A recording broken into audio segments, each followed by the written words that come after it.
Yes? I'm afraid you're just bringing in too many slaves for us to keep up. Now Eulogy is pissed at us for not being as good as you. First rule of competition. You can't lose if your competitor is dead.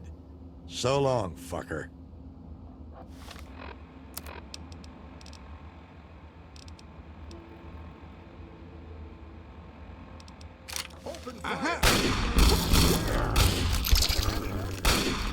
Am I drunk? I think I'm drunk. Do I seem drunk to you? Oh, all right. This thing's heavy. I'm a slave now? Don't kill me, please. I'm going.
Hey, yeah. What the hell? Oh, it's you.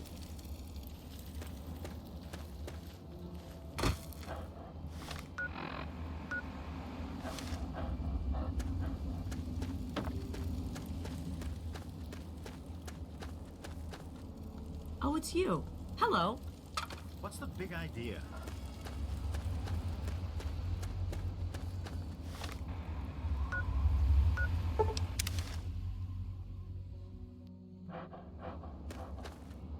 Keep it up.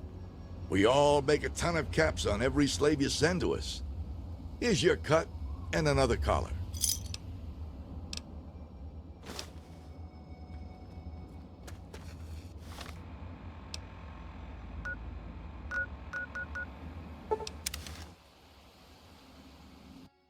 Hey! What?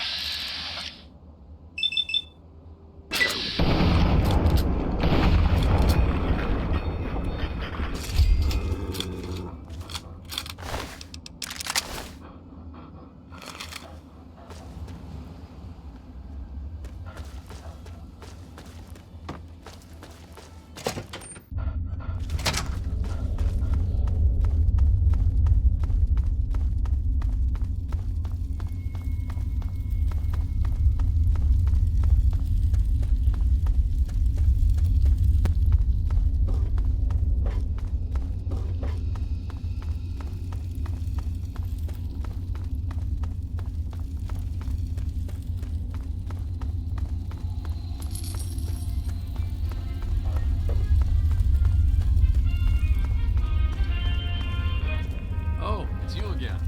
What's up?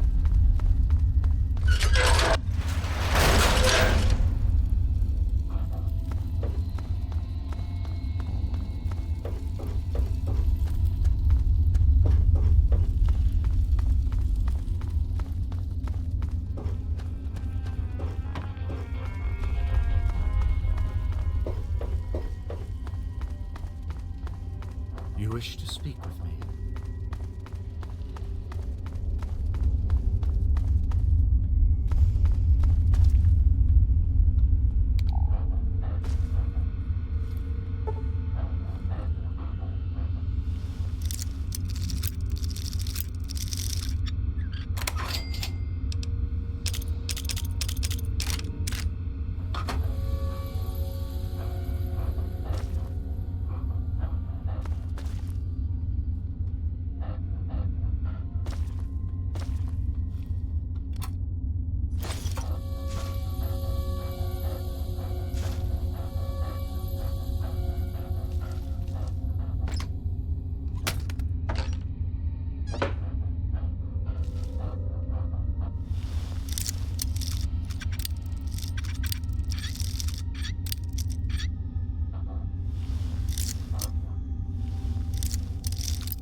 Yes, that's locked, and yes, I can see you eyeing it.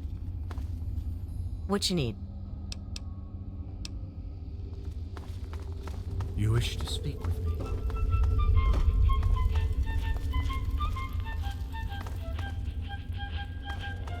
Please don't take Ian away from us. What do you need?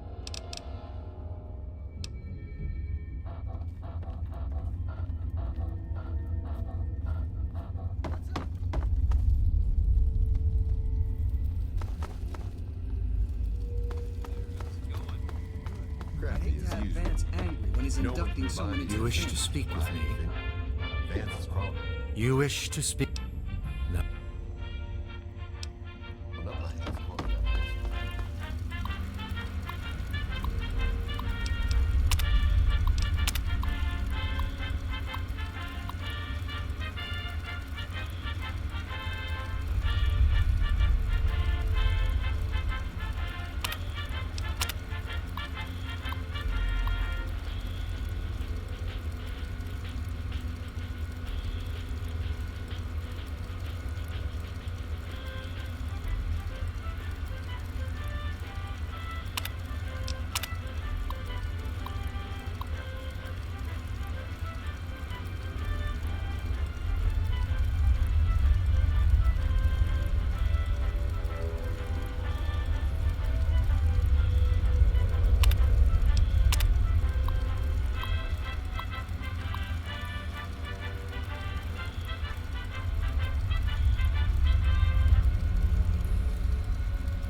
Greetings again, sweet America. This is President John Henry Eaton, and I'd like to chat if you've got a moment.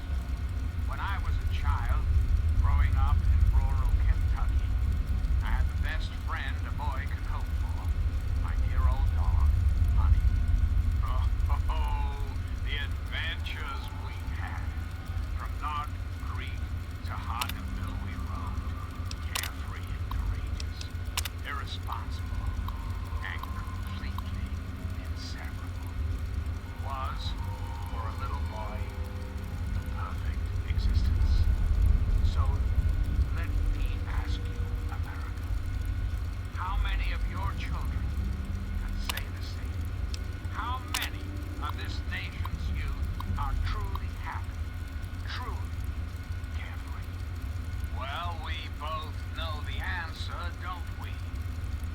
None.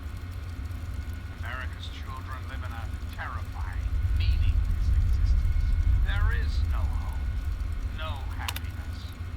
That changes right here, right now. Hello? From this Hello. moment onward, the children of this great nation Well, are Vance makes each of us remember a rule. And when we all gather in the common area, we have to say it out loud. Kinda weird. So, my law is the fourth one. Seek not the sun's light. Embrace only the shadows.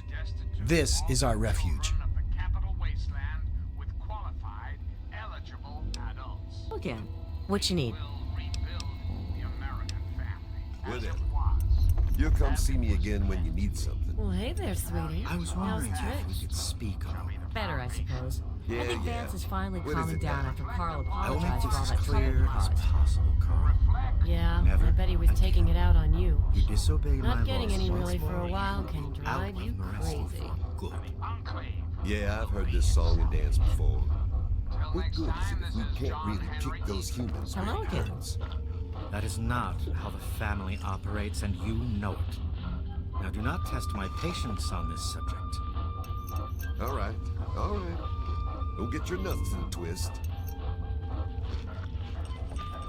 Hello again. Hey there. When we all gather in the common area, Vance gives his speeches, and then we each have like a law to say. Mine is, bear not the child, welcome only the exile. This is our fate. Kinda cool, huh?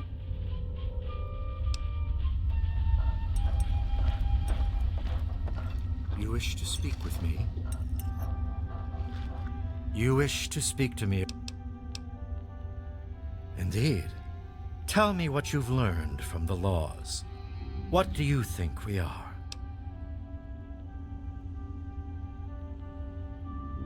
Do you think I believe I can turn into a bat and fly away? Of course not. Do I cast my image in a mirror? Absolutely. Now, ask me if I believe these individuals from every corner of the wasteland need me to give them a sense of purpose and identity. I have shown these people the ways of the vampire.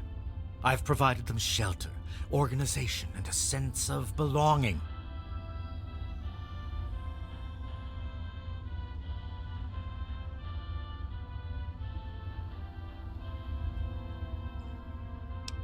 Now, you disappoint me. You need to open your mind and think for a moment before you pass judgment. I have reined in their cravings and taught them to eat not of the flesh, but to drink of the blood. Most importantly, they have a family. A place where their quirks are tolerated and understood. I had always assumed if a human happened upon our home, it would be for the purpose of our extermination. It appears my fears were ill-placed. It is a pleasant surprise to meet someone as amenable as yourself. Very well. I will allow you to speak to Ian. Perhaps you can help him come to grips with his greatest enemy, himself. You are free to roam the common area of our home as our guest.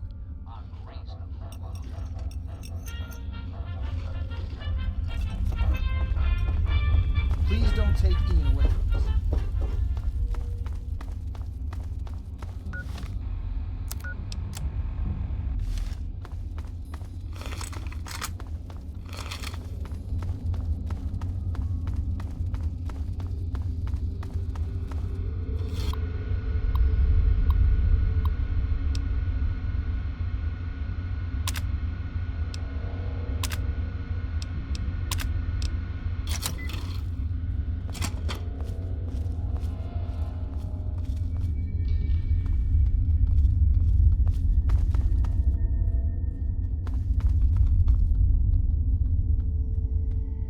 What do you want?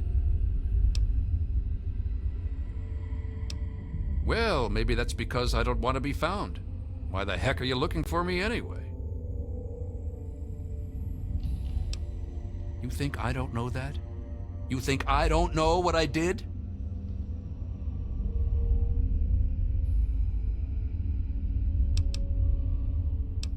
Then you must think I'm some kind of a monster.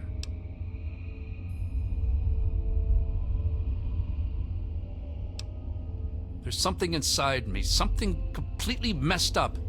I'm a mutant, a fucking freak. The only person I was ever able to talk to was my sister Lucy, and she's gone. No one gives a shit about me except Vance and the family. Can't you understand that?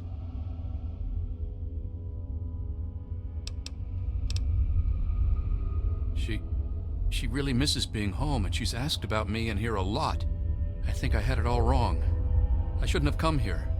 I bet Lucy is feeling just as bad as me. Please, tell Vance I've made my decision. I'm going home to Arfu. I hope to see you there as well. I'm just gonna gather my stuff together and say my goodbyes, then I'll head on back.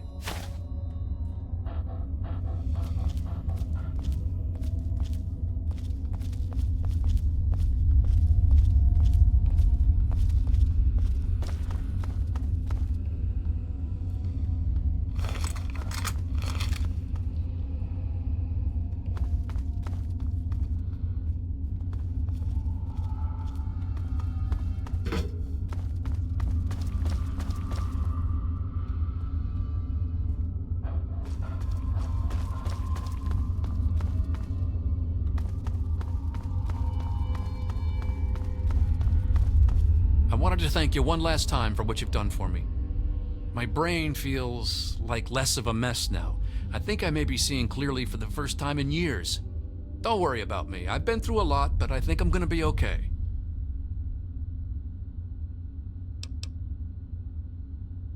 I suppose not. I was about 10 years old, and I was playing with Lucy down under the overpass. We loved throwing rocks in the water. We saw some wastelander trying to break open the Brahmin pens and steal one of them, so I ran over and told him to stop. He just laughed and pushed me away. When I fell, suddenly my head started to hurt, and my eyes got all blurry. It was almost like I blacked out. Next thing I know, Lucy was pulling me off the guy. I had ripped his throat open with my teeth.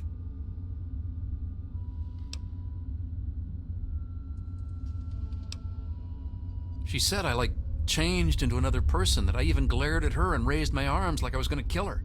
The Wastelander took a swing at me with some kind of club. I turned around and jumped on him. I tore his throat open with my teeth. If he wouldn't have done that, Lucy may have been killed too. I just don't know. Lucy said Mom and Dad would never have understood. She told me to keep what I did a secret, and that she'd try and help me. Thanks to Lucy, she was able to stop that from ever happening again for years. Every time I'd feel the hunger, she'd hold on to me and not let go. After a while, the hunger almost seemed to go away until, well...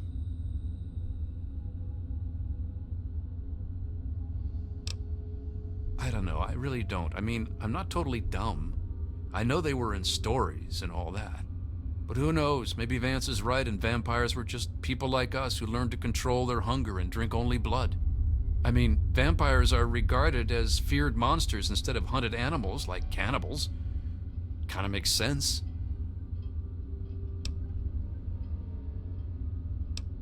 It actually kinda makes me... I wish I could answer that. I really do. I don't even remember it happening. When the hunger takes over, it's like being pushed aside, like something else is controlling me. I can see what's happening, but can't close my eyes. I don't even remember exactly what happened until Vance knocked on the door. That's the weird thing. He has some sort of crazy sixth sense about her or something. Maybe all of our kind do. As soon as I was with the family, I really felt at home for the first time in my life. It's like all these people are my real brothers and sisters. I don't remember how long I sat there on the floor staring at my parents' bodies. It seemed like days. I wanted to feed, to eat their flesh. But it was like a little bit of me was holding on. Then, out of nowhere, there was shouting outside and a knock at the door. I opened it, and it was Vance. He seemed to know exactly how I was feeling inside. He took me under his arm and we left. I never looked back.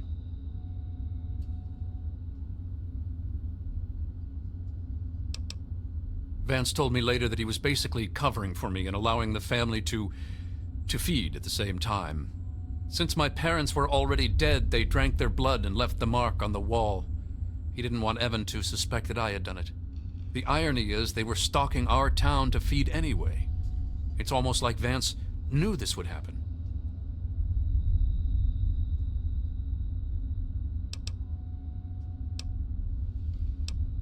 Yeah. It's locked for a reason.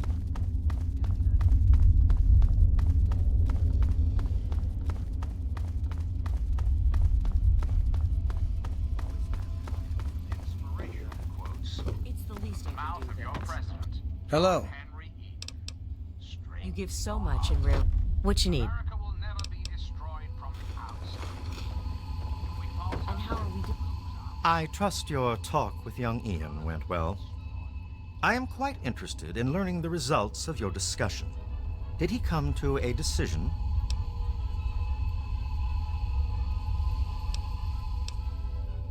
My fine friend, that poor soul has been wrestling with the same question every new member of the family asks himself when they arrive. Do I belong here or should I depart? All I ask is that they spend the time to reflect before deciding in solitude.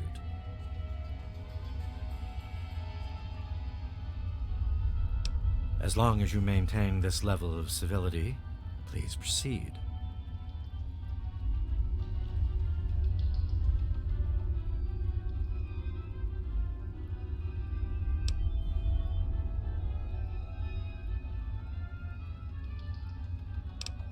Many years ago, I survived by drinking from fresh blood packs I recovered from hospital ruins. The problem with your idea is that these blood packs are scarce.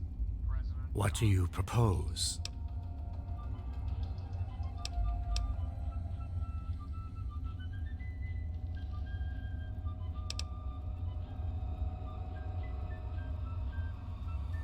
Although I appreciate what you are trying to do, please realize that we have no money or goods to speak of. What little money Carl makes with his shop goes to buying weapons and ammunition to protect ourselves. I am very sorry. But perhaps you can make a better offer? Agreed. Please, take this proposal to Arafu. Speak with them and then return to me with their decision. I thank you for showing me that your kind can be trusted after all. It is a lesson I will not forget. Now, what of young Ian? Tell me his decision. It saddens me to lose one of my flock, but I believe everyone has to follow their own path. All I was attempting to do was guide him. Now it seems that responsibility has fallen upon you. I hope you will be more successful. Please, I want you to take this. Consider it as an apology to you for all the hardships you had to endure finding this place. Goodbye, human. Our time together has been rather educational. Okay, I guess. The new guy's taking up most of my time, but I think he'll come around. He's been through some serious shit. That's good news. Vance and I are very worried about him. Thanks for taking him under your wing as well, Justin. We appreciate it. See you later. What you need?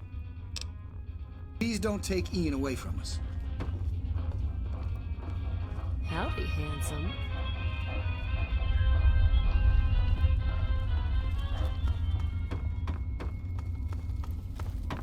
Oh, come on. Pay more attention to what you're doing. You gonna gawk all day, or you gonna buy something? If your caps are good, you can buy whatever you like. Beats standing there drooling all over the merchandise.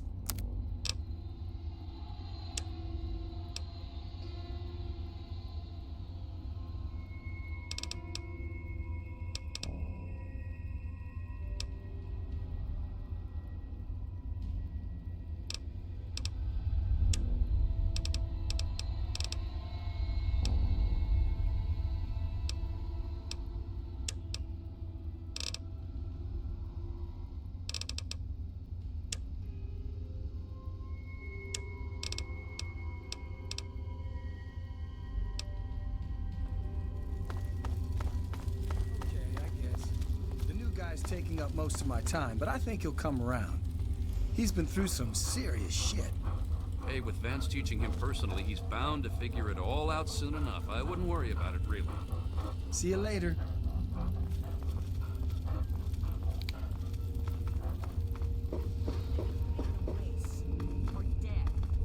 You always have had a knack for making me feel better. It's the least I can do, Vance. You give so much and rarely receive. I'm glad I'm here to help.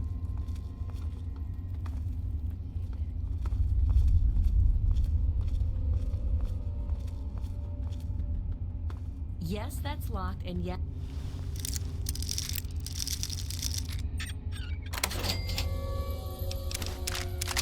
I can see you eyeing it.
cannot allow the humans to hunt us down and kill us like dogs. We must show them we are a force to be reckoned with. Well, rest easy now, my brothers and sisters.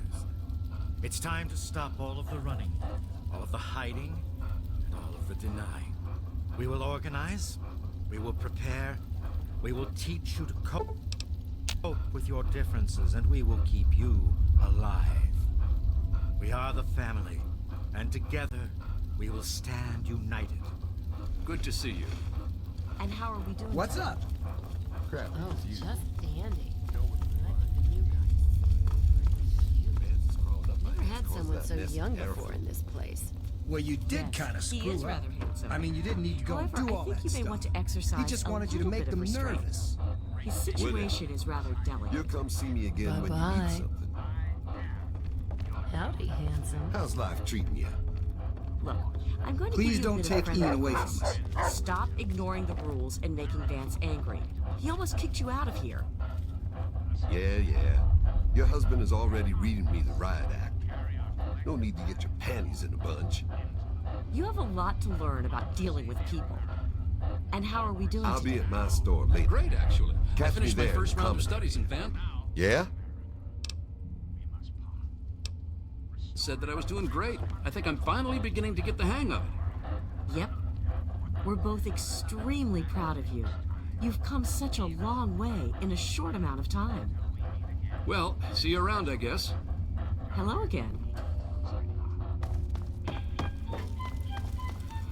Howdy, handsome. For a reason. Don't get any idea.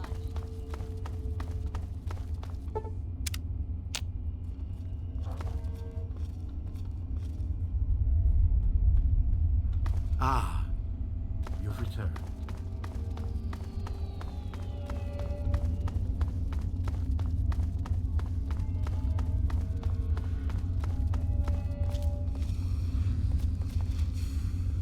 Thanks again for helping me clear my thoughts.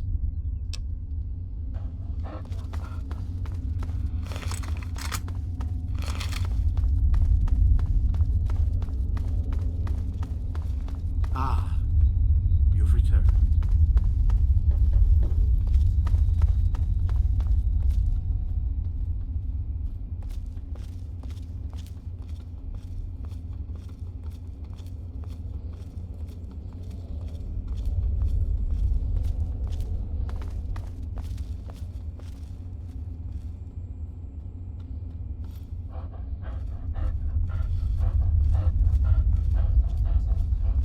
Ah, you've returned.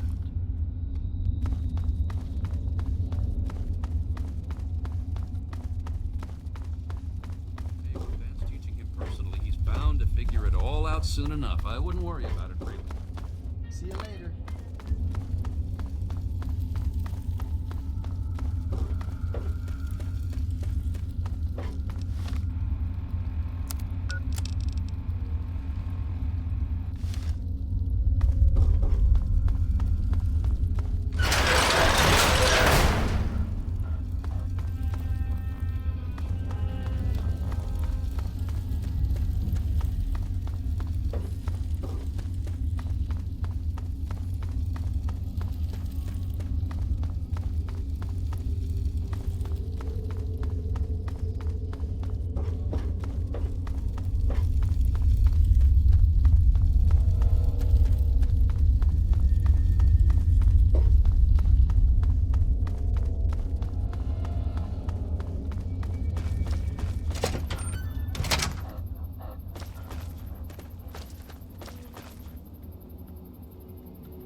Yeah, you need something?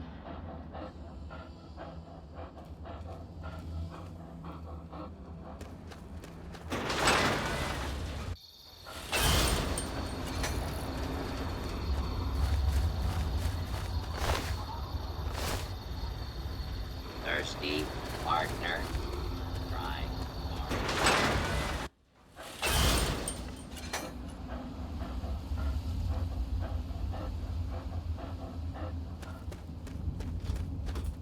Huh? You want something? Were you just kidding about disarming? Staying out of trouble, I hope. Don't want... Behold! He is coming with the clouds!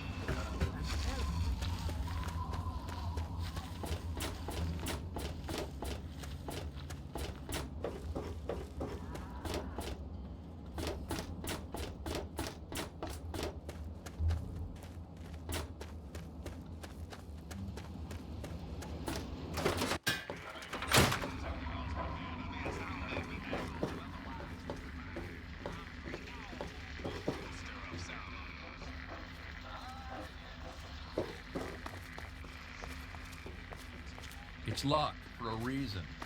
Get any ideas?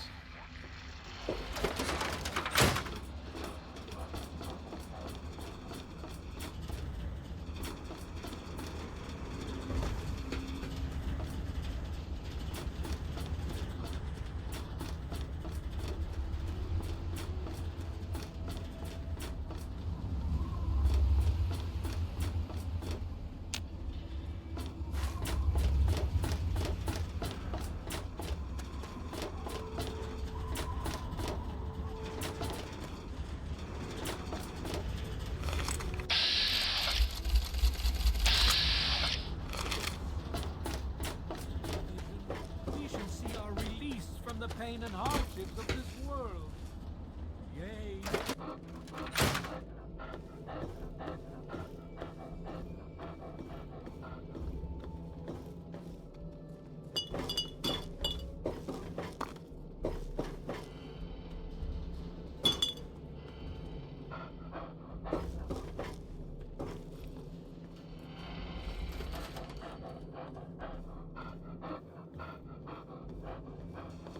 What's the big idea? So, what'll...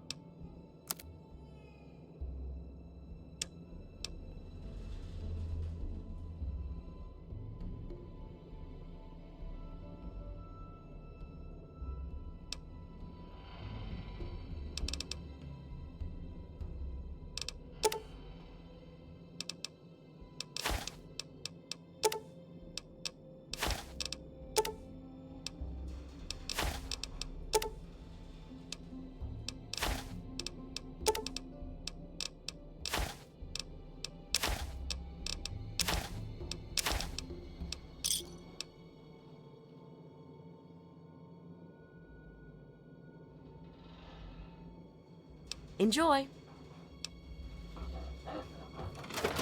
Each of us shall give birth to 1 billion stars formed from Can't the even mass afford of some our damn wretched and squirrel filthy stew. bodies. Were you just kidding about disarming?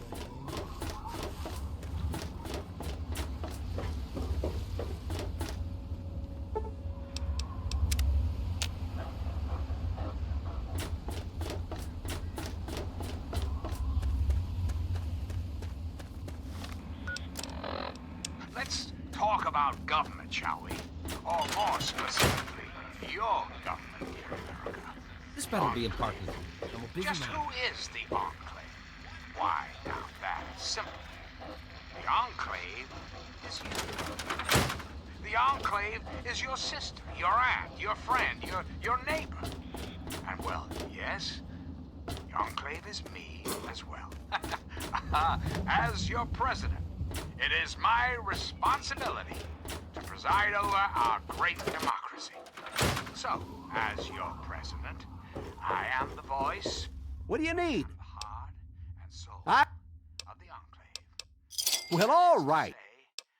I am the voice, heart, and soul of America. But only together, together can we hope to reach our full potential. The way we were before the war. Whole, beautiful, powerful. One Enclave, one America, now and forever. Reflect upon all I have said, my America. Reflect and wait. Come For soon, forth this together great and nation will behold the be power of reborn, Atom. and the Enclave will be its salvation. Till we meet again, this is John Henry Eden signing off.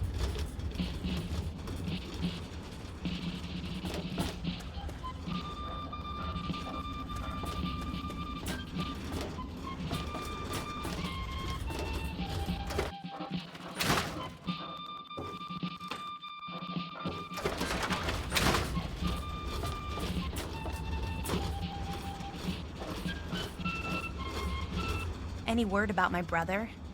I'm worried sick.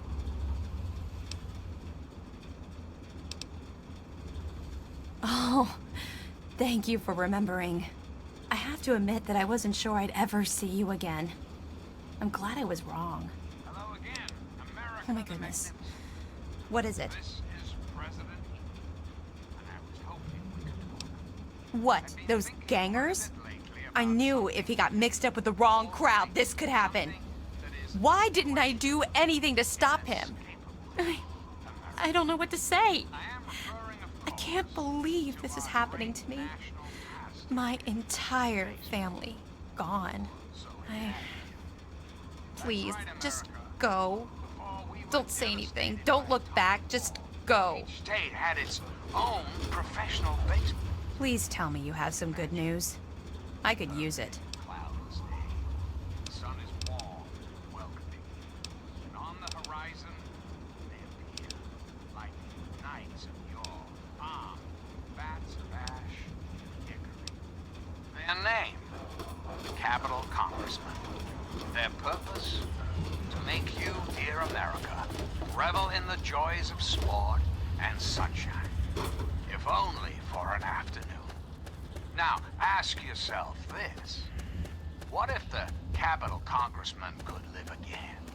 What if they could compete with baseball teams from Pennsylvania or Maryland? Put your faith in John Henry Eden, great America, and baseball will live again. Comfort, recreation, healthy competition, all will live again. This country will live again. So remember, America. Please tell me you... John Crave is working around the clock to return this country to greatness. All you need is a little patience. What is it I can do? Till we meet again, this is John Henry Eden. Hey.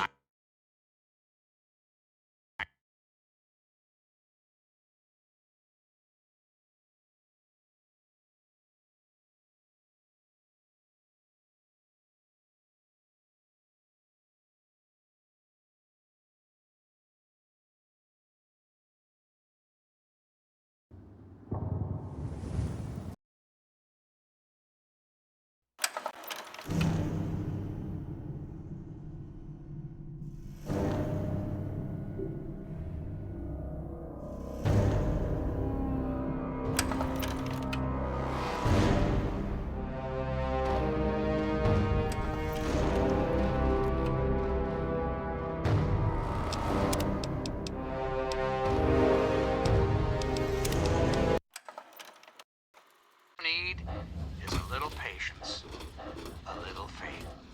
Till we meet again, this is John Henry Eden signing off.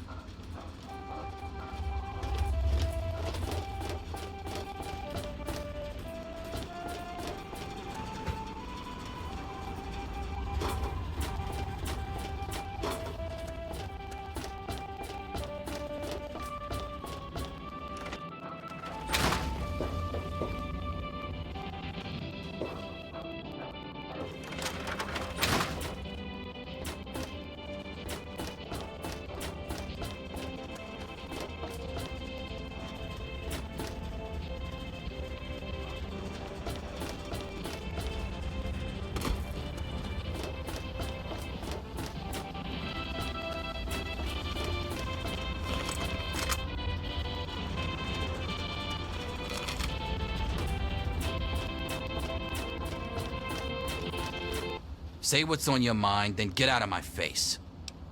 Yeah, I am. But I'm gonna need 1,000 caps for supplies before I head out with you. This is gonna be great. Some good old-fashioned violence. This is President John Henry. Yeah, what is it? And I'd like to chat if you've got a moment. When I Yeah, was a Let's get to the action. Growing up in rural Kentucky, I had the best friend a boy could hope for. My dear old dog, Honey.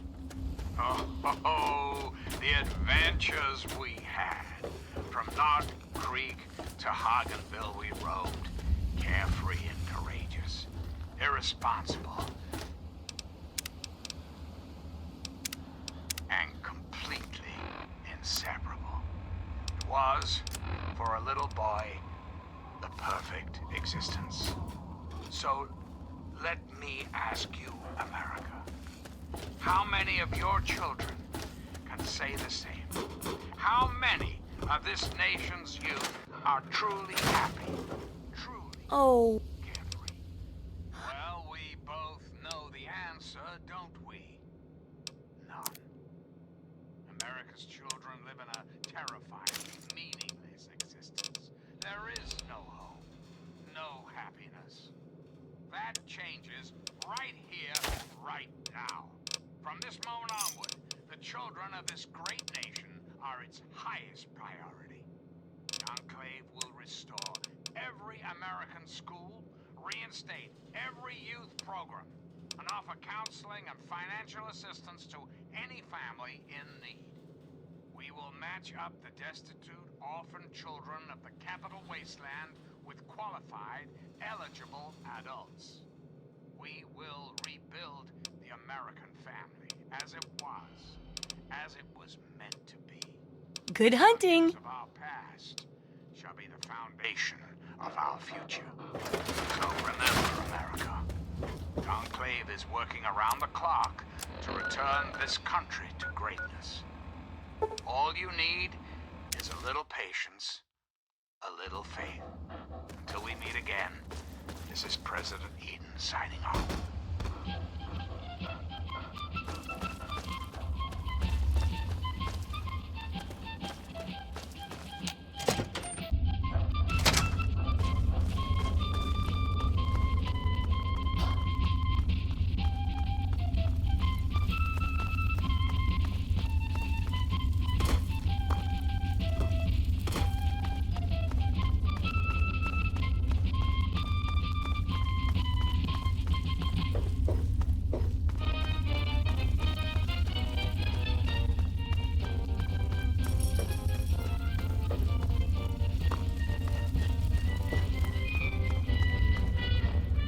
Remember you.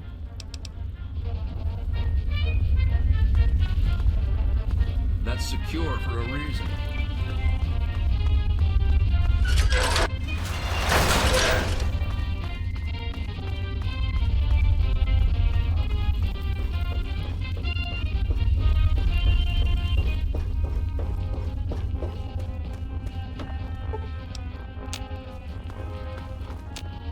Hello.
Sweet America, hello again. This is President Eden. I'd like to have a chat. We live in an age of poverty, greed, violence, destruction. Indeed, the very seat of the federal government, Washington, D.C., has been reduced to what is now known as the capital... Always a pleasure. The capital wasteland. How did it come to this, America?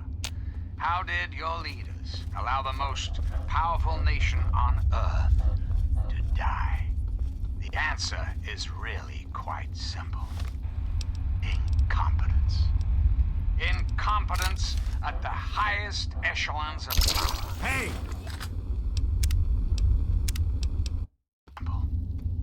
Incompetence.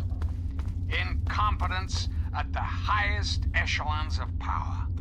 We put our trust, our faith, in half-wits. Our intrepid leaders had everything they wanted. Power, wealth, prestige.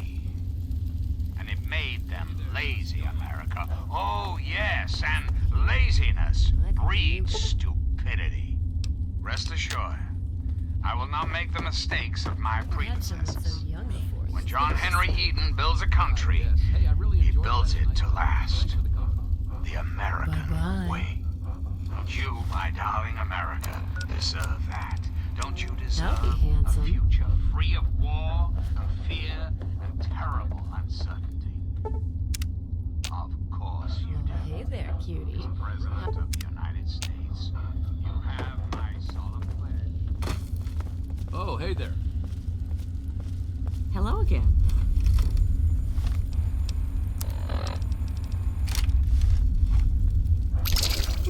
Over here! Simple. Incompetence. Incompetence at the highest echelons of power. We put our trust, our faith, in half-wits. Our intrepid leaders had everything they wanted. Power, wealth, prestige. And it made them lazy, America. Oh, yes, and laziness breeds stupidity. Rest assured, I will not make the mistakes of my predecessors. When John Henry Eden builds a country, he builds it to last. The American way. Don't you, my darling America, deserve that? Don't you deserve a future free?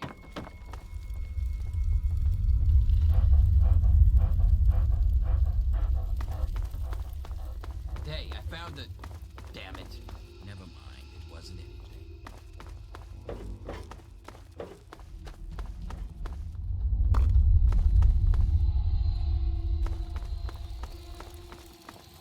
Disappointed with your progress.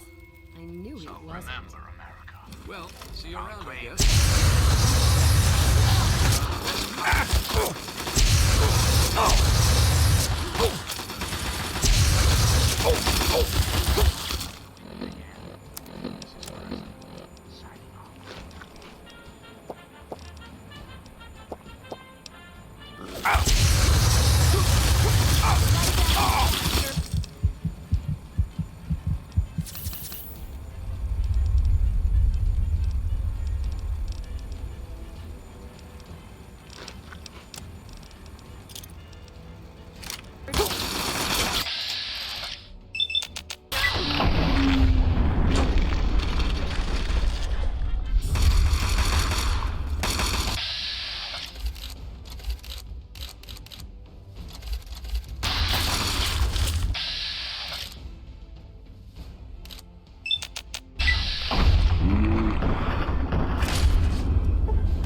Yeah, kid. What do you...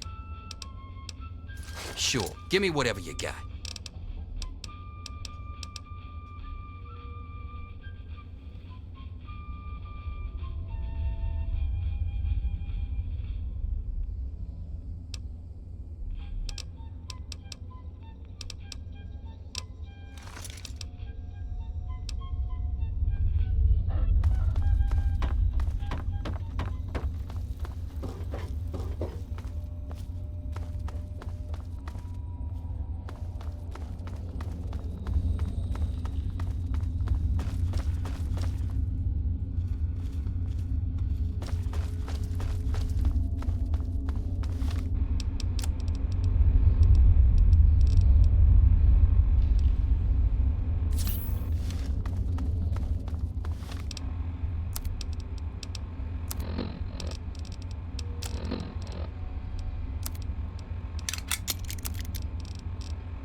Dearest America, this is your president, John Henry Eaton.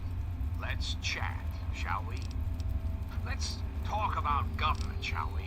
Or more specifically, your government, dear America.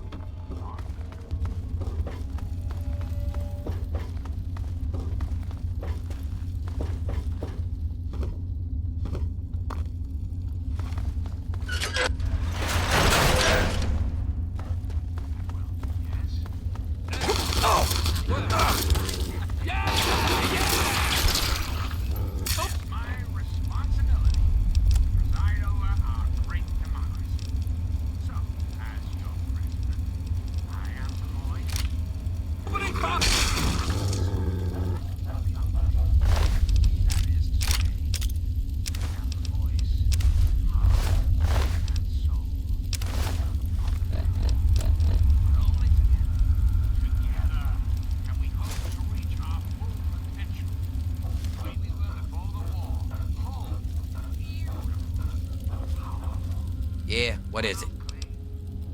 Sure, give me whatever you got.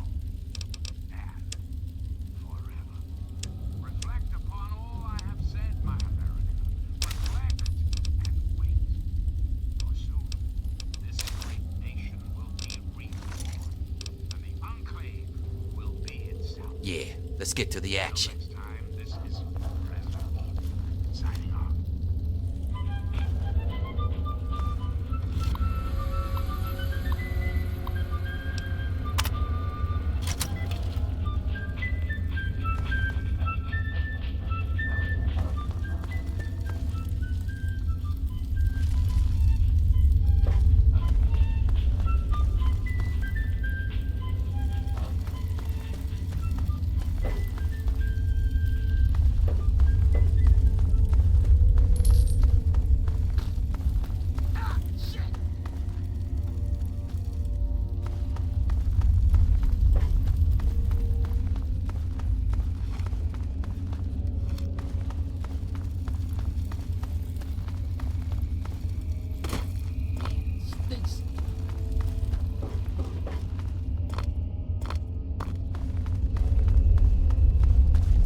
we standing around here for when there's plenty of action around? Don't piss around. I don't want...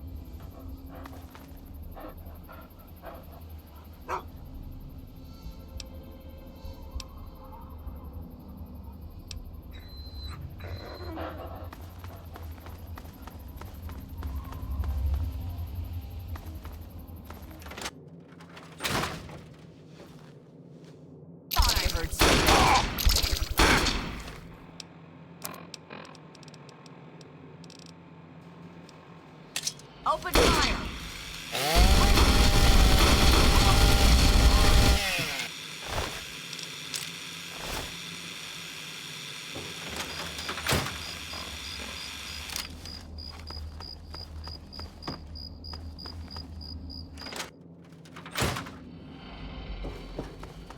Over here!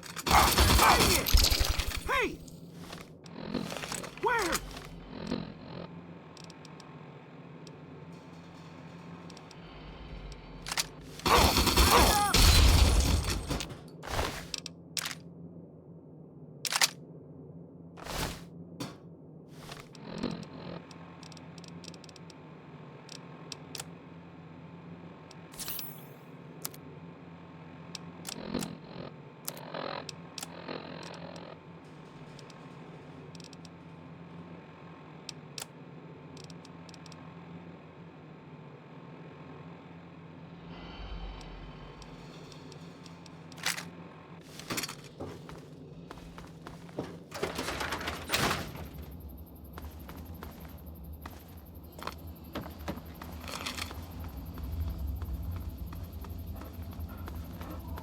What the fuck, man? I've been standing...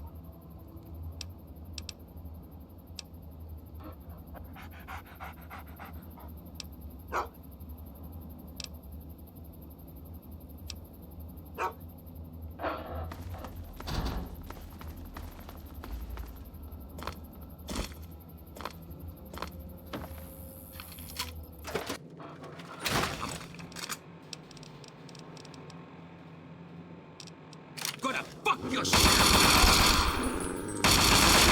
Silence.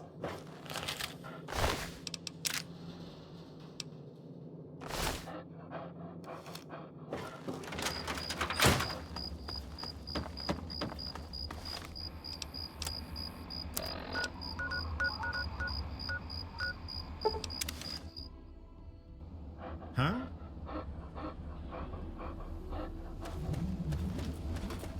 We're all still breathing, so I know you didn't screw up.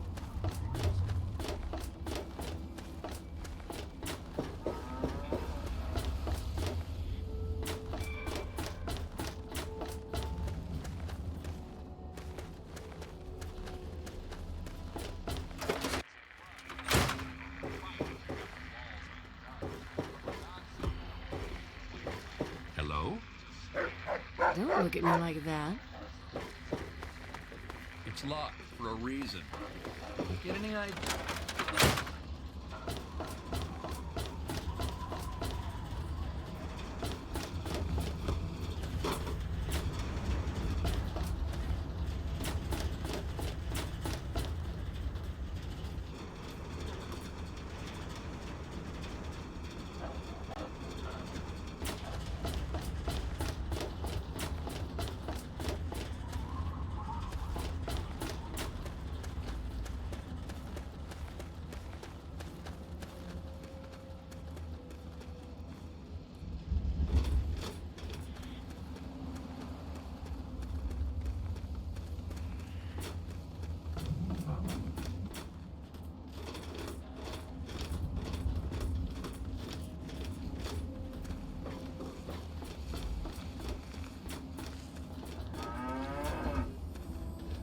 Were you just kidding about disarming that thing?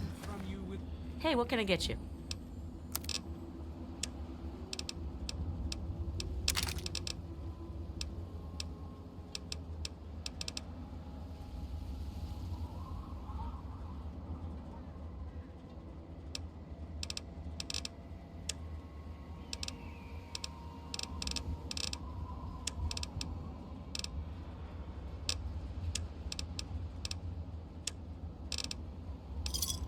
Enjoy.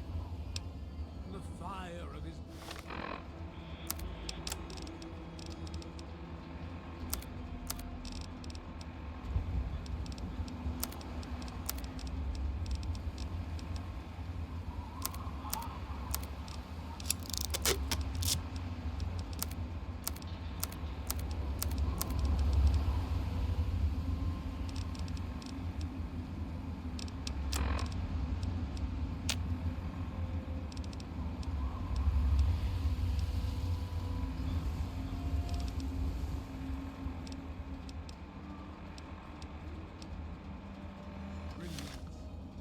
Each of us shall give birth to 1 billion stars formed from the mass of our wretched and filthy bodies.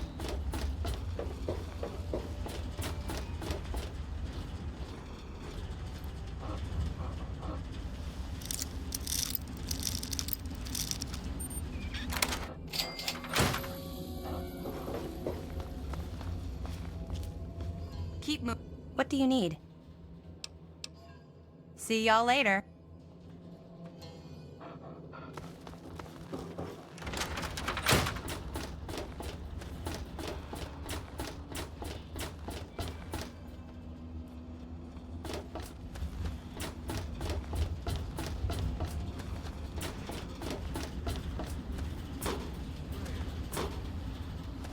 I beg of you to use...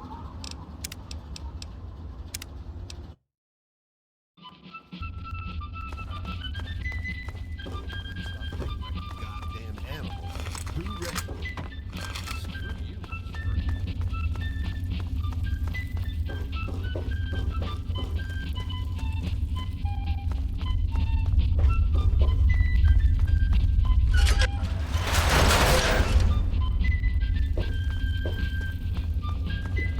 Oh, it's you again. What's up?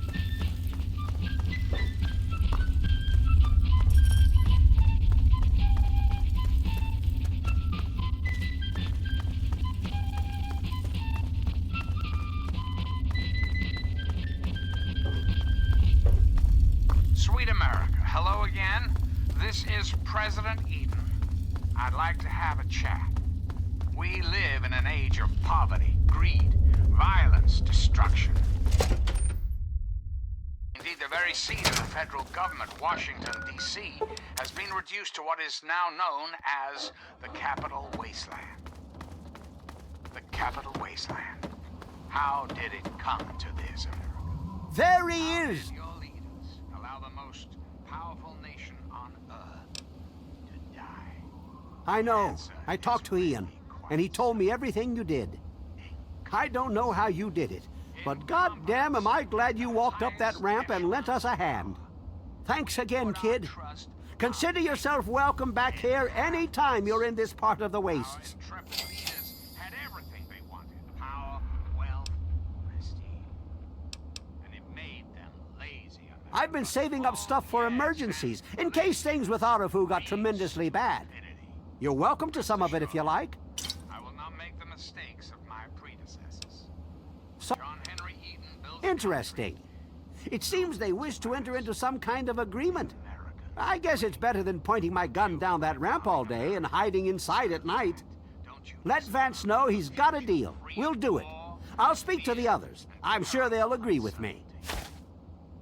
Of course you do. Come on back. As President of the United States, you have my solemn pledge that I will never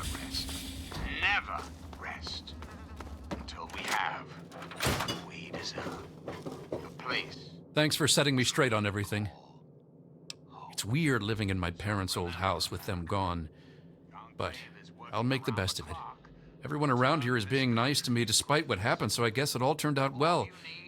Thanks. A little patience, a little faith. Until we meet again, this is President Eden signing off. Open fire!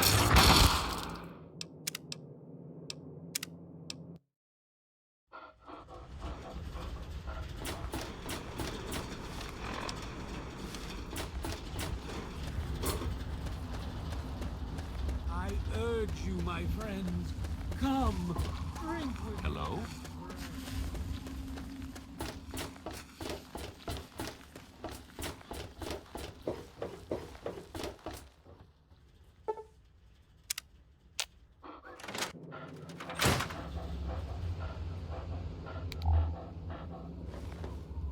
Oh, feeling a bit...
Good hunting! You got caps for me?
What's shaking?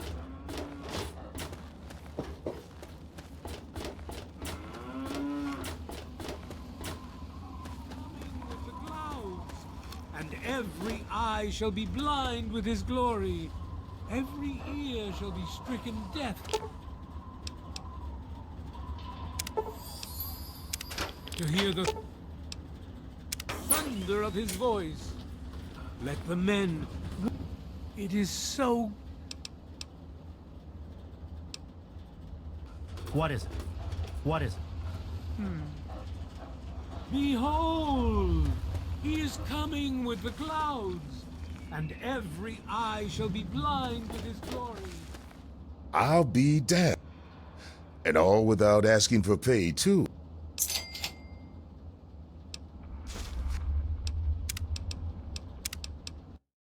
Let the men, women, and children of the earth come forth. Staying out of trouble, He said what? Oh, I never did like the look of him.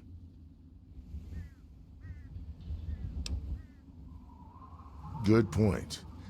Come with me. You're about to get an education in wasteland justice.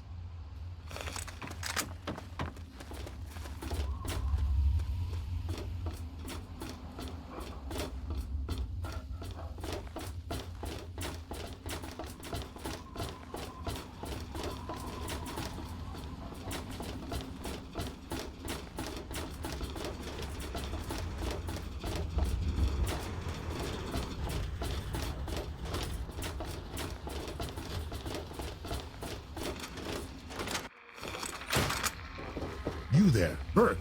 Explain your business in Megatime. I'm sorry. Sheriff, what are you hollering about? You know damn well what I'm talking about. The bomb. You're trying to blow it up. Have you lost your goddamn mind? Sheriff, I'm afraid there's been a misunderstanding. Someone has surely been spreading rumors. I'll be sure to address the situation personally. I'm placing you under arrest, Burke. At least until I figure out what the hell's going on around here. And I'm afraid I won't be able to oblige your request, Sheriff. I have pressing matters to attend to. Now, step aside. This isn't open to discussion. You're coming with me. Why do you knuckle-draggers always insist on doing things the hard way? Very well, Sheriff. Lead the way. What's wrong? To die! I can sure.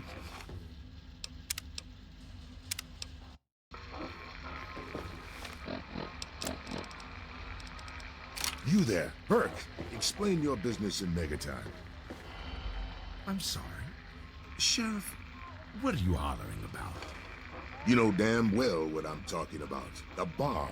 You're trying to blow it up. Have you lost your goddamn mind? Sheriff, I'm afraid there's been a... Got a problem? misunderstanding. Someone has surely been spreading rumors. I'll be sure to address the situation personally. I'm placing you under arrest, Burke. At least until I figure out what the hell's going on around here. And I'm afraid I won't be able to oblige your request.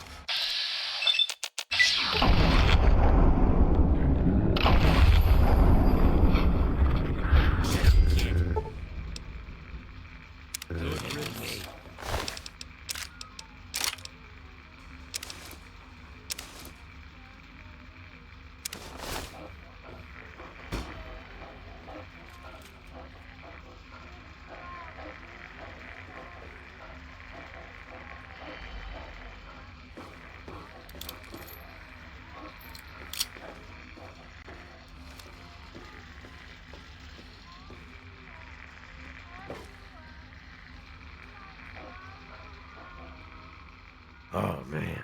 I'm glad to see you. Anything for you, friend.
See you soon, drunkie.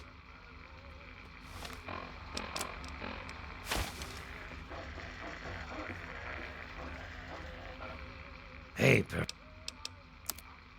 sure thing.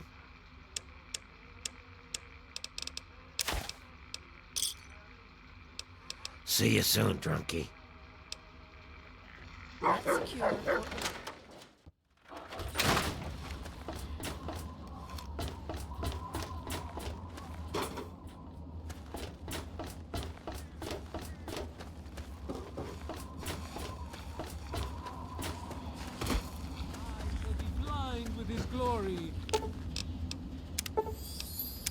Every ear shall be stricken deaf to hear the thunder of his voice. Let the men, women, and children of the earth come forth together.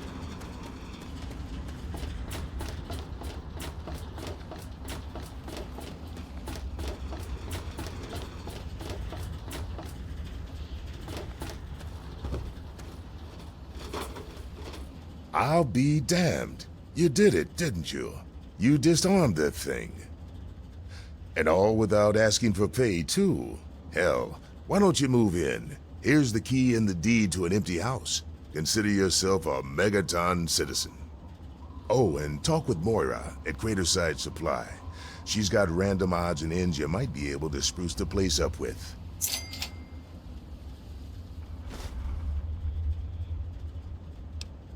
Take care now.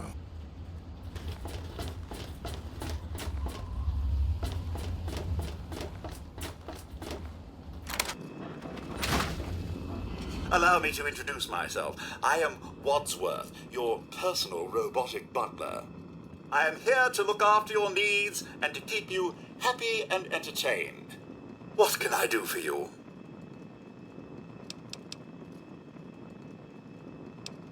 Of course, of course.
Staying out of trouble, I hope. There shall be no tears, no sorrows, no...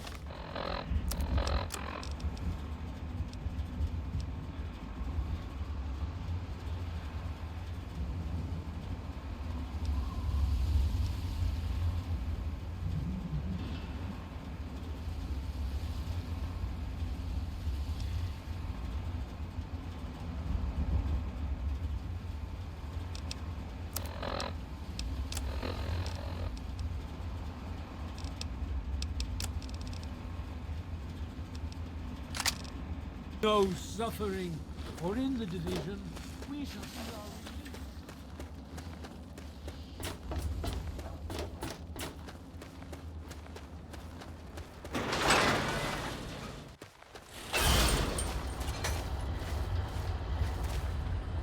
Welcome. Keep it. Looking to trade? Crazy Wolfgang's got just what you need. Assuming you need the random junk that I've got.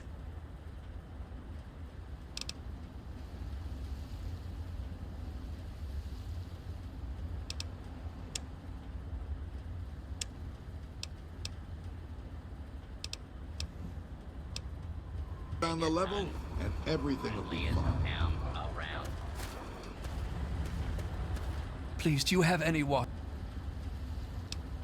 I've been drinking this irradiated shit, and I just leave me. Welcome.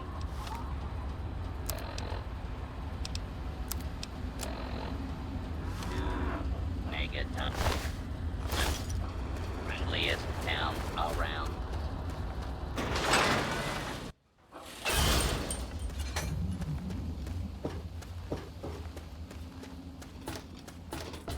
Hey there.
Well, look at this.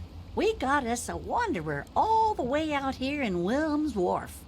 You must got some important business out here to be wandering around, but 'tain't none of my beeswax what you're doing. But if you're interested in trading, maybe we can help each other.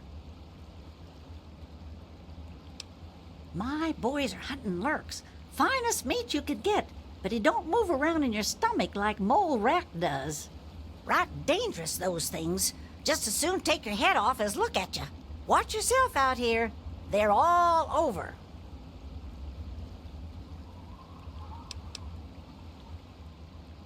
Some fellas came out here a while ago that said they was looking for some do-gooder that came out from one of them vaults. I told them I ain't seen nobody like that and sent them on their way. They might still be around here, though, if you think you can help them.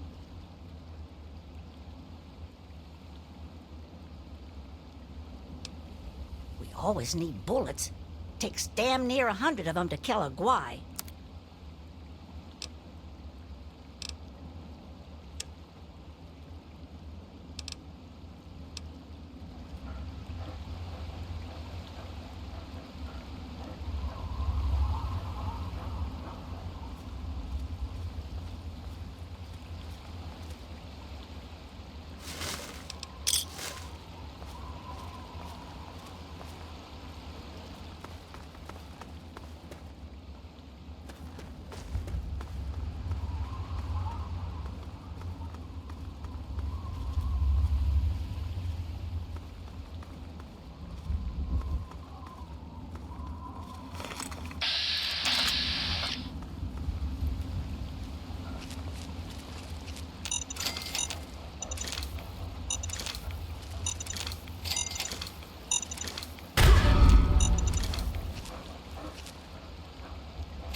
Lurks ain't got you yet, I see.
Oh!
What are we standing around here?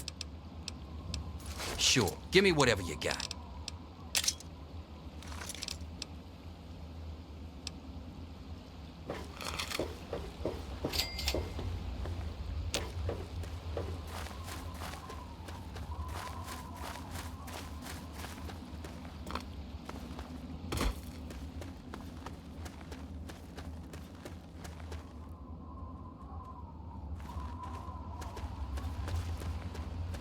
Collar on this arm is too tight.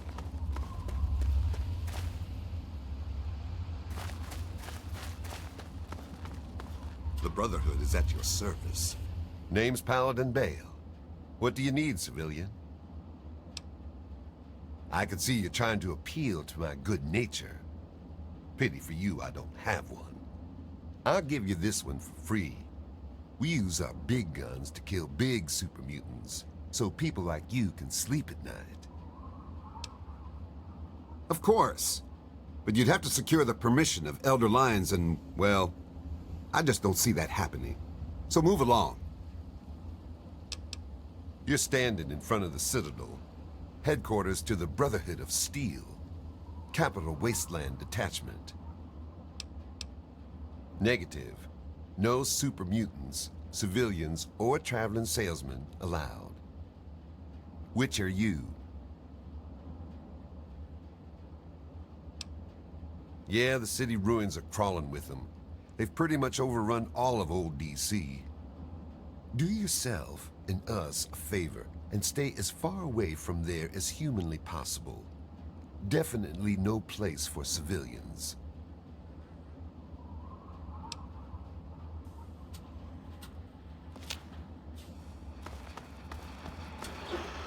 Do not interfere with security operations. Please address any questions to Paladin Bale.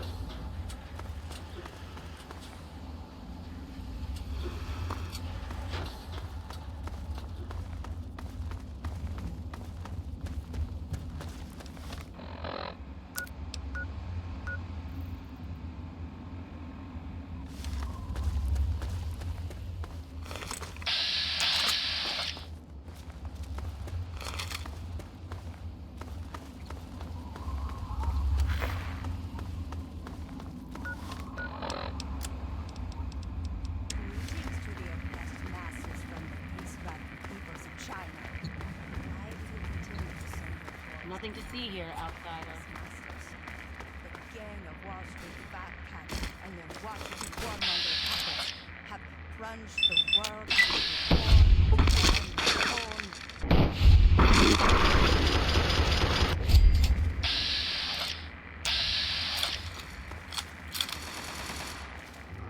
all these lovely people must join together to stop the war waged by the Wall Street Gang.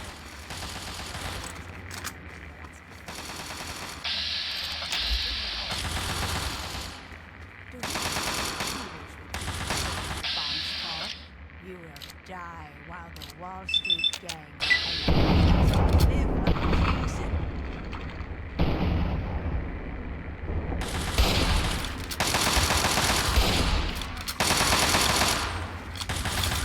All these lovely people must join together to stop the war of aggression being waged by the Wall Street Gang. Why do you continue to send your boys to die for your capitalist masters? The gang of Wall Street fat cats and their Washington warmonger puppets have plunged the world into war to line their own.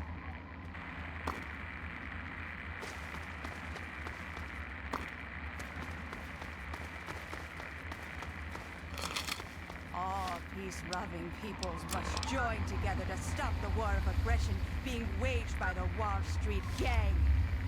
Why do you continue to send your boys to die?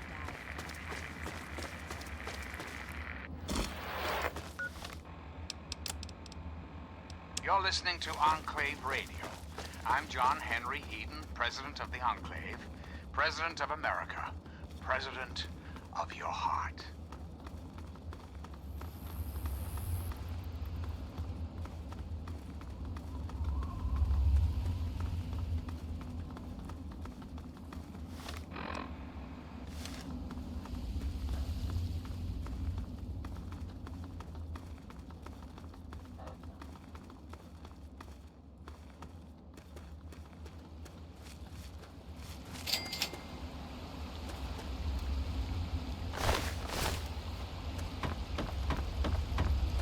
You!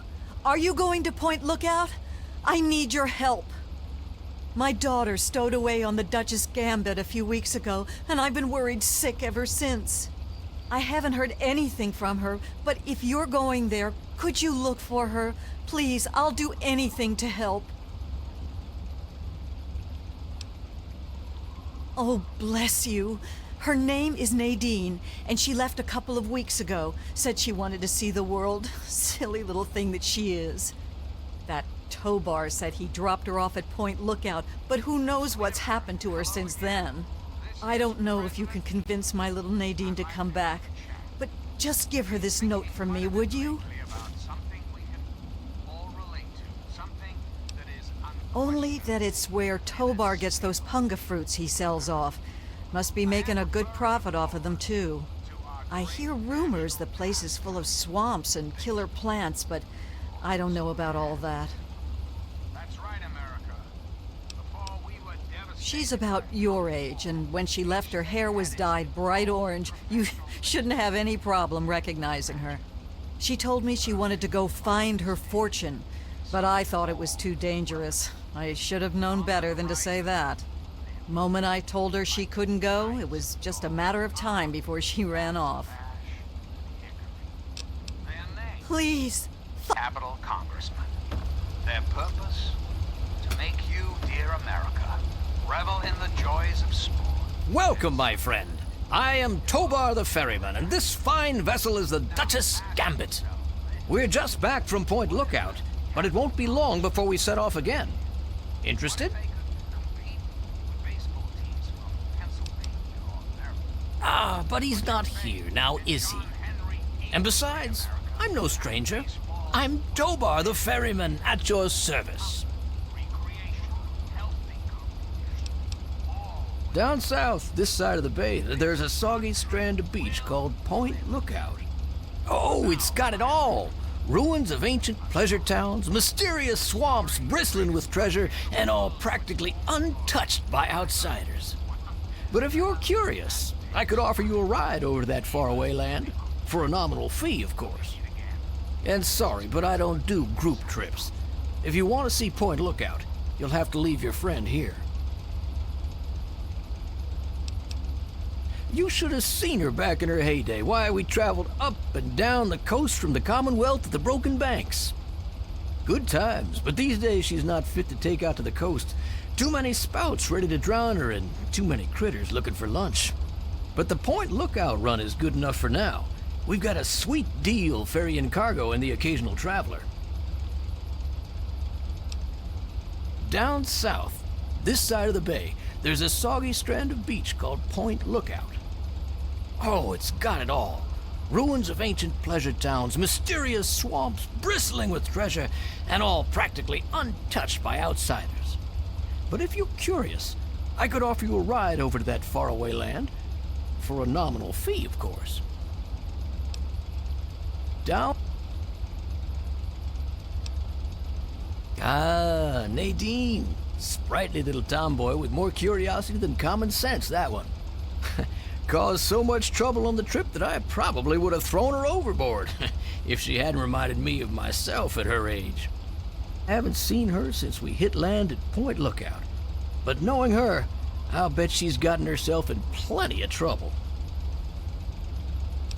Good travels to you.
And now, one of my inspirational quotes from the mouth of your president, John Henry Eaton, straight to your heart.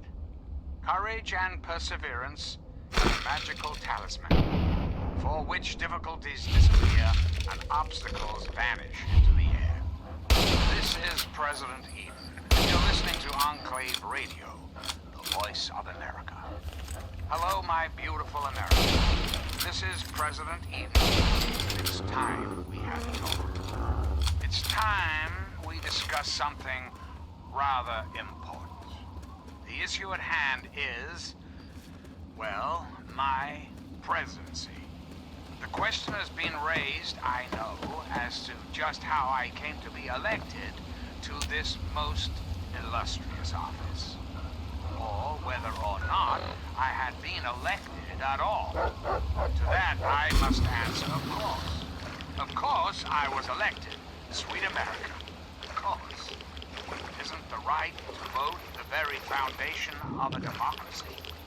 Fortunately, in the interest of national security, I'm not at liberty to discuss the details of the election. You understand? But rest assured, I am your president, because the appropriate people of this great nation decided I should be. I am your duly elected representative. Of course, when the time comes, America that person will have our strength and compass to carry our collective values forward into the future. Democracy, dear America. Democracy now and forever. We've got a part now, you and I. Don't be sad. The Enclave is working tirelessly to rebuild this great nation. Until next time, this is John Henry Eaton signing off.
Greetings again, sweet America. This is President John Henry Eden, and I'd like to chat if you've got a moment.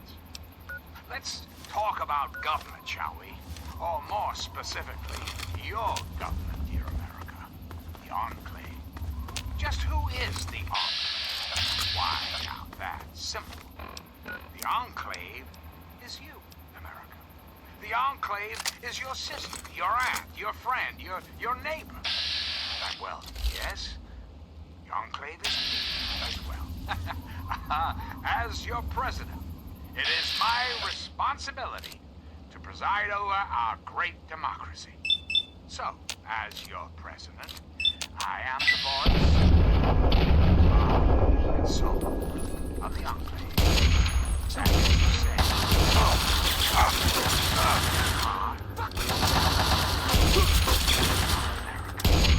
but only together can we hope to reach our full potential. Whole, beautiful, powerful.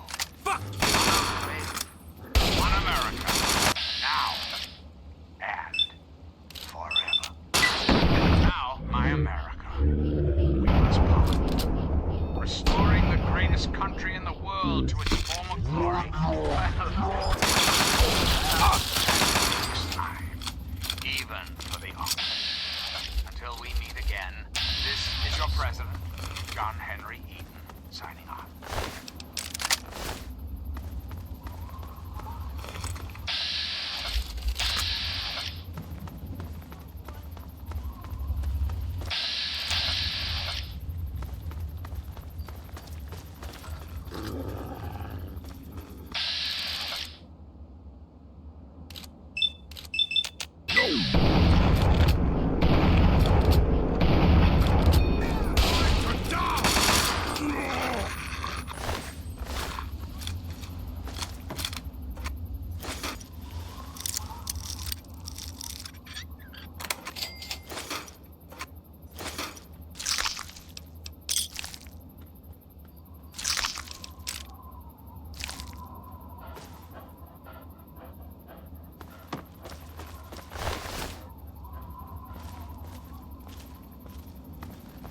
You're listening to Enclave Radio.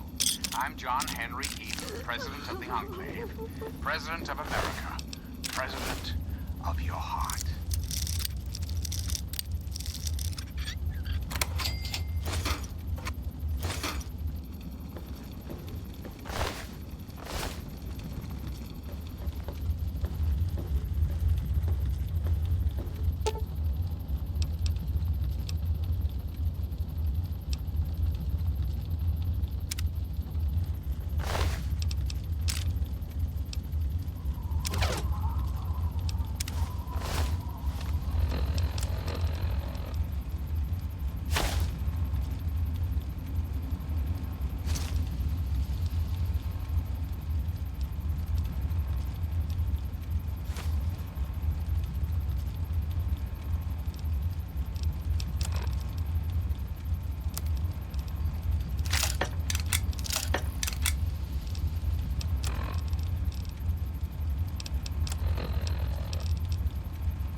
Oh my God! I thought I was dead! You saved me! They dropped this stuff. Why don't you take it? It's all I have.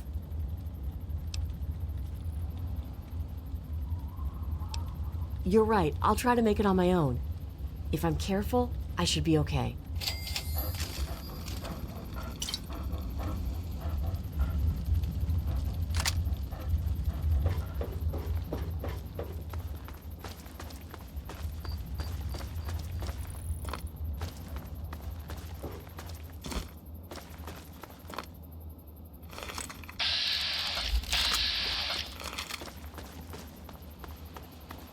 A wanderer without a weapon doesn't last long out there. Pick up the best now, while you still can. It's my pleasure to offer hot death in a variety of exciting flavors. Take your pick.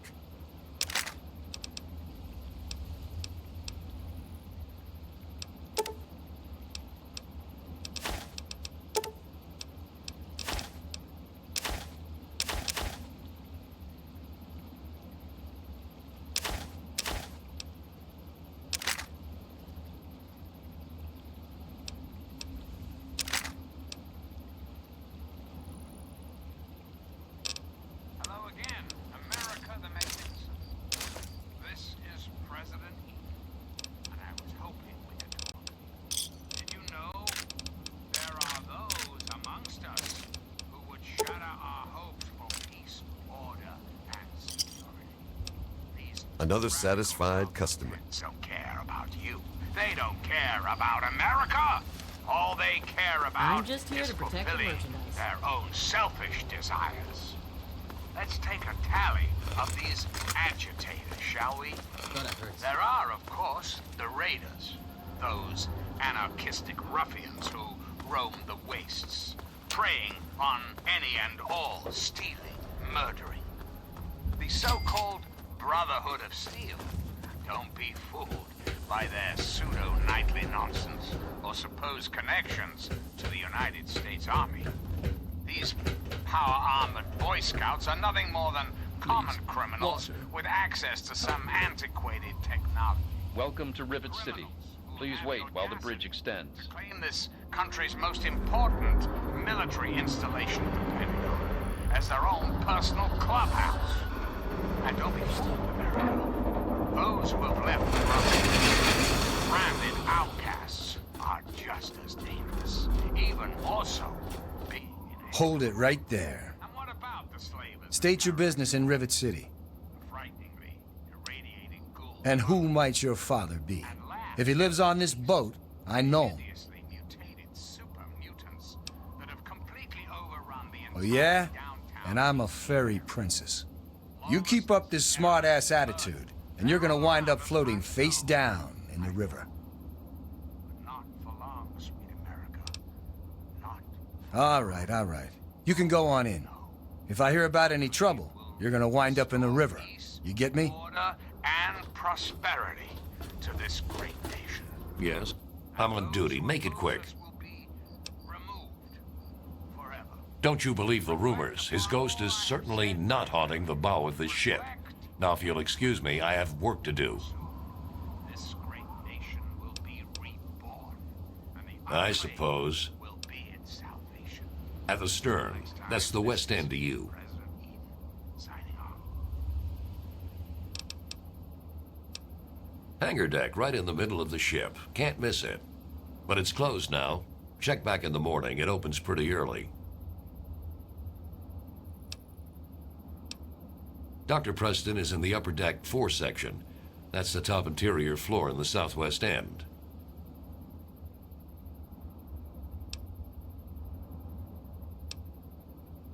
The common room is free, but the beds are lousy. It's on the midship deck, a big open room with lots of beds. You can't miss it.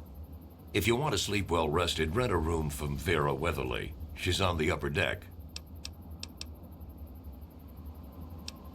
Depends. Chief Harkness is in charge of security. He patrols the whole city. Security bunks down in the tower. Dr. Lee kind of runs everything else. She's in the aft. That's the northeast end of the city. Oh, really? If someone took your stuff, go get it back. If they shoot at you, shoot back.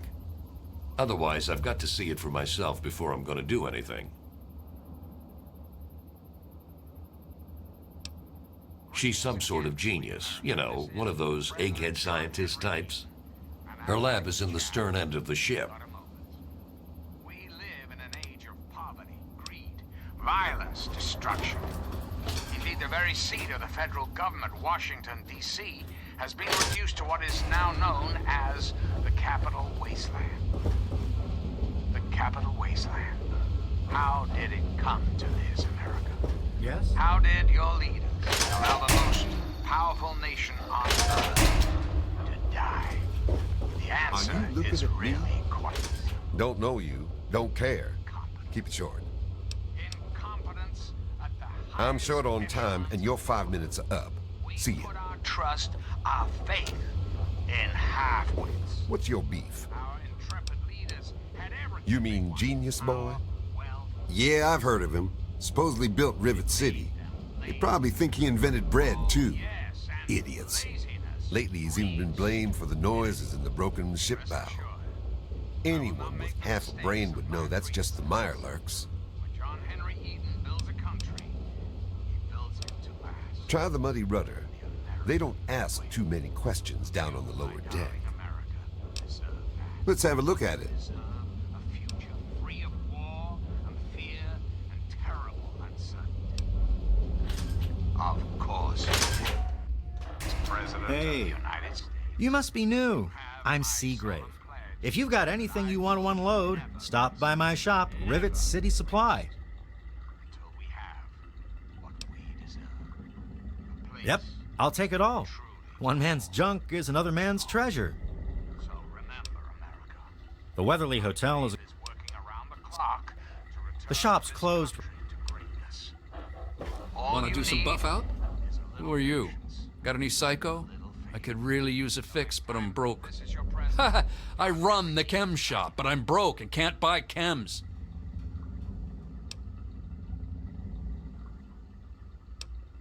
That's what Cindy says too, but I got the itch. I need it bad.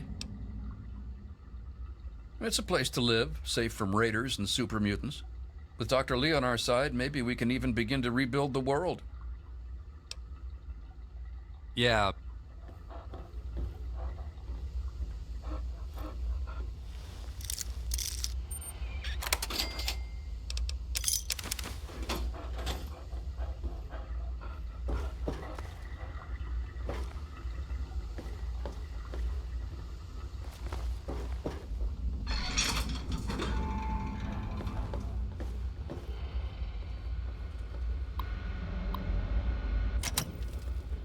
Yes?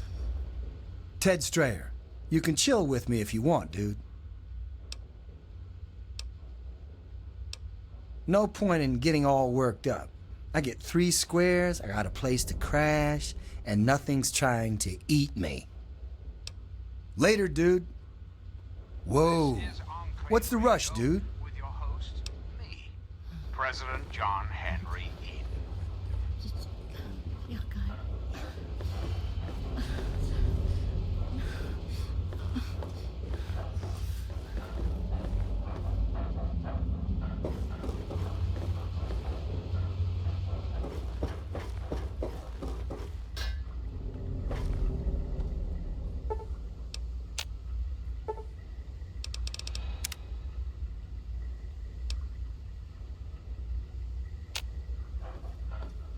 Stay away from me. What do you want? Are you one of them? I suppose it doesn't matter if I tell you. I used to be a slave. I saw a slaver on this ship. His name is Sister. I'm afraid he's after me.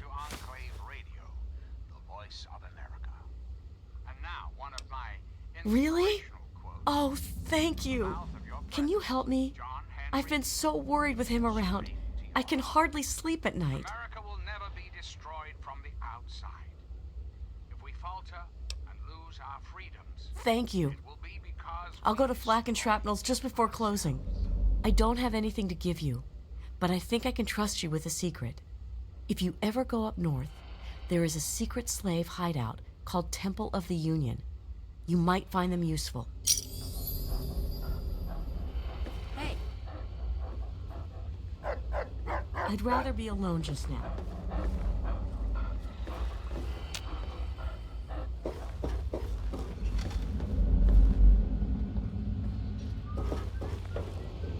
Yeah? What do you want? Yeah, that's James. I'd sell him to you if they'd let me. Unless you've got any more personal questions? Yeah? What? Oh, really? My husband ran off and got himself killed and left me to raise his little brat. So don't you tell me how I should or shouldn't be. Yeah? What do you... The Muddy Rudder. Bell waters down the liquor, but it's cheap. It's on the lower deck.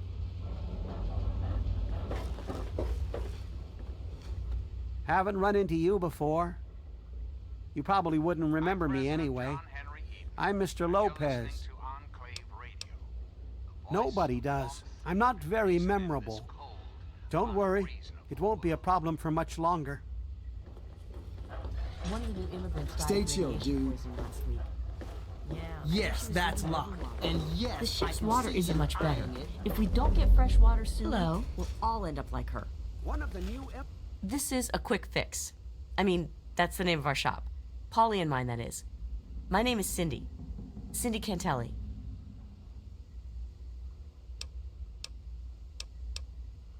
Oh, okay. Well, let me know if you want anything.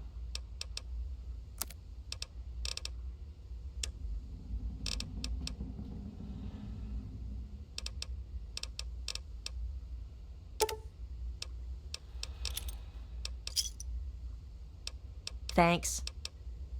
He's hopeless. I have to keep him away from the shop, or he'll rob us blind. One of these days, he's going to end up dead. I'm sure you'll be back soon. Immigrants died of radiation poisoning last week. Yeah, I heard she was drinking river water. The ship's water isn't much better. If we don't get fresh water soon, we'll all end up like her. I am Father Clifford of St. Monica's Church. She is the patron saint of lost children, very popular among the faithful of Rivet City.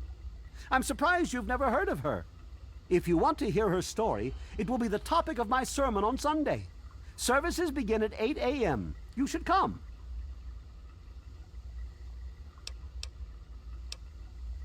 Yes, I know. I've been counseling him for some time now. He used to go stand on the observation balcony all afternoon. He's down to only an hour or so at 3 o'clock. Yes, my flock is all of Rivet City. You should come to services this Sunday. I'll be telling the tale of St. Monica. St. Monica.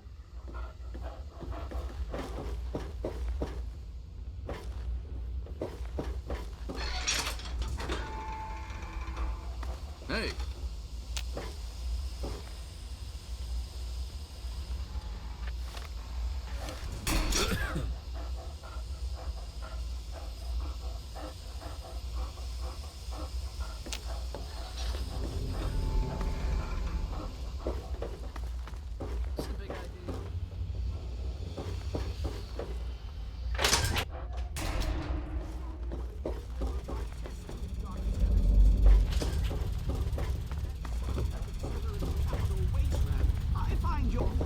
Look, Dr. Zimmer, we've been over this. We don't know about your runaway robot, and we don't care. This lab is dedicated to solving real problems. Yes. But Dr. Lee...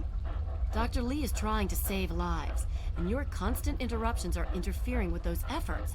Now please, stand aside. I'm sure the good doctor's work with water purification is fascinating. But if you only knew what was at dearest stake... America. The This is your technology in that president, android... John Henry Eaton. What's at stake? Let's chat. You won't tell me shall what's we? at stake. When I was a Vagaries and child, secrecy, a robot's growing a up in robot, Zimmer, rural no matter how Kentucky, shiny the paint job. I had the best Now, friend please. a boy could hope for. Ignorance and 10-year-old facetiousness. That's all you people are good for. Shiny paint job indeed. You can't even imagine the Commonwealth's accomplishments. You know, if you're so smart, maybe you could help us. But no, that never even crossed your mind. Go peddle your selfishness somewhere else. For a little boy. Fine, but I'm not leaving. Not until I've spoken to Dr. Lee. I'll be here when she's ready to abandon her How chemistry many of set your and children talk real science. Say the same. Suit yourself. How many of this nation's youth Hey, you there. What are you, some kind of lab assistant? No, you look a bit more weathered. Are you by any chance for hire? America's children live in a terrifying... To the point. I like that. Well, as it turns out, I've misplaced some very sensitive property. Right now. From this moment onward, the children of this great nation are its How do I put this in a way you'll understand? All you know of robots are those buckets of bolts, those Mr. Handshakers and whatnot. Well, that's not all a robot can be. You see, in the Commonwealth, we've made artificial persons, synthetic humanoids, programmed to think and feel and do whatever we need. And occasionally, they get confused and wander off. Values of our past shall be the foundation of our future. But for now, my America, we must part. You're helping me retrieve this android, aren't you? I've tracked him this far. He's out there somewhere, in the capital wasteland. He must have done something drastic, like facial surgery and a mind wipe, or else I would have found him by now. It will be no easy task. He may not even realize he's an android. Don't upset him by talking with him. Just come get me immediately. I'll handle it.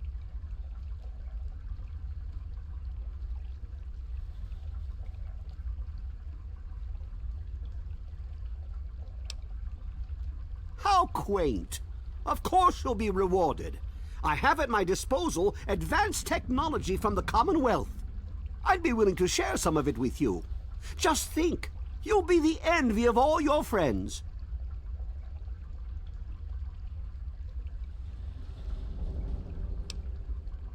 Excellent!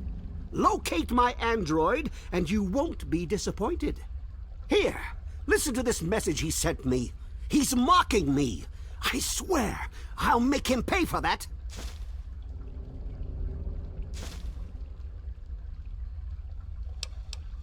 Forget everything you know about robots. Those buckets are mere children's toys compared to the real thing.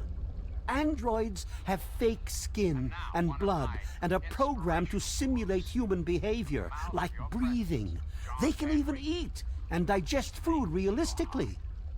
This generation of Americans has a rendezvous with... Like I said, I suspect he's had facial reconstruction and possibly even a mind wipe.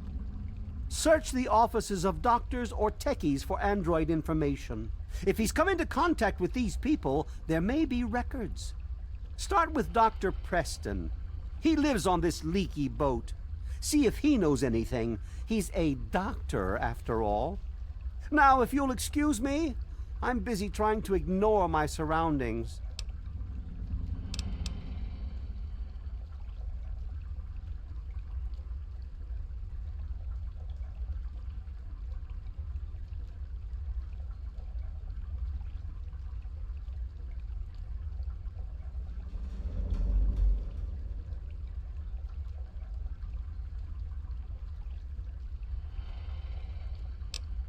The Commonwealth itself is nothing but a war-ravaged quagmire of violence and despair. Inside the sealed environment of the Institute, however. But the Institute's affairs are none of your concern. Your undeveloped mind couldn't even begin to comprehend what we've accomplished. Just who is the Enclave? Why, now that's simple.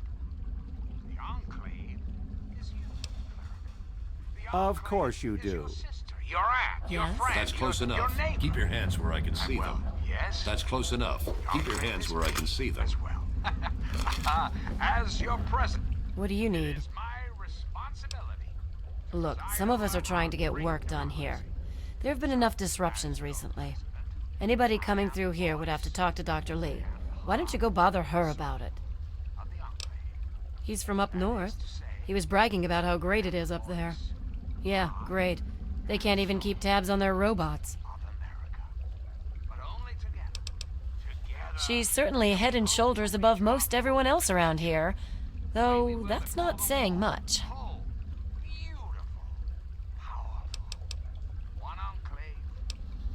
The Weatherly Hotel is a good... Forever.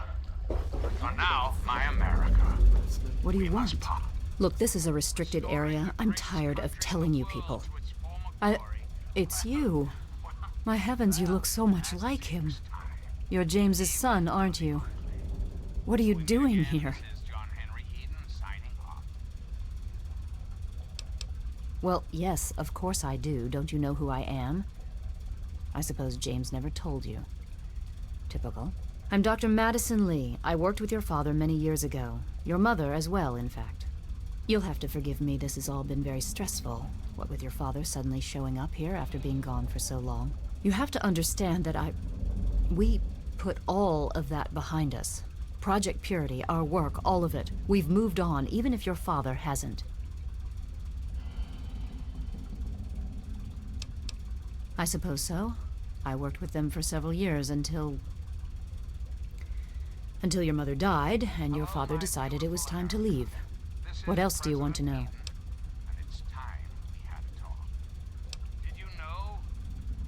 Yes.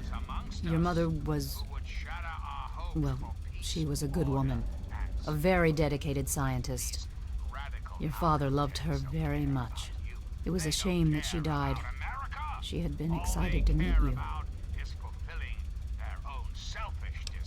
James?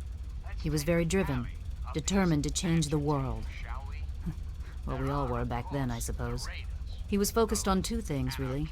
Making Project Purity work, and your mother. When she died, I think he gave up. I know he wanted to keep you safe, but I think part of what he did was run away. But it seems that he never really was able to get over the idea. I'm frankly shocked that he waited all this time and wants to try again. Complications from childbirth. None of us were expecting it. We weren't as prepared as we could have been. You have to understand, we were struggling with scavenged, derelict equipment. We did everything we could. Those who have left the Brotherhood of Steel, branded outcasts, are just as dangerous. Yes. Well, I'm sorry it wasn't enough. Slavers of Paradise Falls, frighteningly, the radiating ghouls of Underworld. And last but not least, the hideously mutated super mutants that have completely... You mean you haven't? I assumed he sent you here. For that matter, aren't you supposed to be in a vault? James said he left you there. They're all around us, I know. Not for long, sweet America. Did you? I was under the impression that's exactly the opposite of what he wanted for you. Well, you won't find him here. He's come and gone already. Your father insisted that we return to work on Project Purity. I tried telling him too much time has passed. There's no way it would work. Predictably, he refused to listen to me. He says he can prove it will work and headed off to the old lab. I'm sorry, I don't know what else to tell you. It's in the old Jefferson Memorial Building, northwest of here. Please, don't go after him. It was foolish of him to even think about going there alone. The last I knew, Look, I don't want to be harsh, but I have problems of my own. I don't have the resources to support James's foolish endeavors, or your chasing after him. I'm sorry. I suppose I can spare a few stim packs. It's not much, but it might make things easier for you. What? Well, I'm not sure what there is to tell. Your father and I, we worked together for a long time. I think we were really on to something. But then there were complications. The project was abandoned and your father disappeared. I returned here to Rivet City and established the lab you see before you now.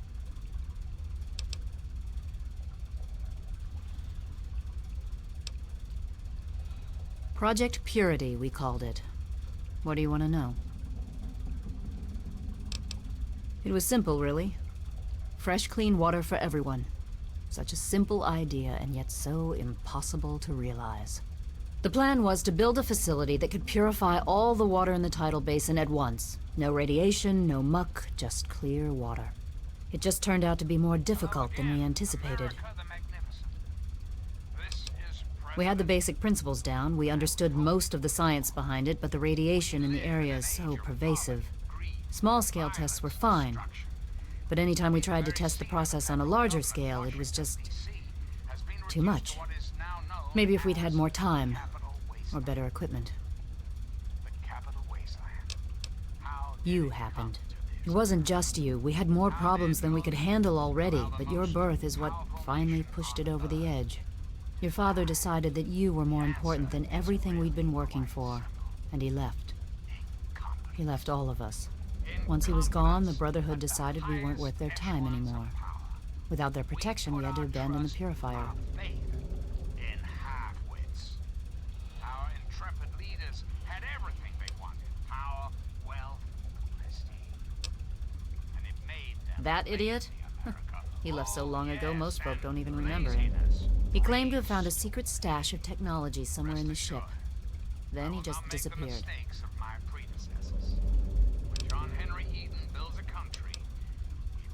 This is the Rivet City Science Lab. It's taken many long years to put together, but we've done well for ourselves. Our work on portable fusion power and hydroponics are coming along quite nicely, if not quite according to schedule. That man doesn't have you looking for his pet android, does he? I've already told him to lay off it. He's distracting my entire team. Rivet City is one of the few bastions of civilization left in the land. We're working to rebuild our society, to make the world livable again. Good luck finding your father. For there is much work to be done, and the Enclave never rests. Never. Until we meet again. This is President Eden. Time is wasting. Hydra, this place could use a few more people willing to work. Everything is falling apart. I'm the only one willing to fix it. Morning.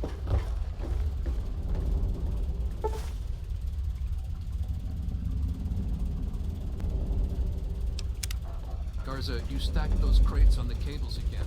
They need to be moved. Stop or what you'll you're short out doing. the system. I have something important to discuss with you. Do they not use the word no in the Commonwealth? It means ain't going to happen.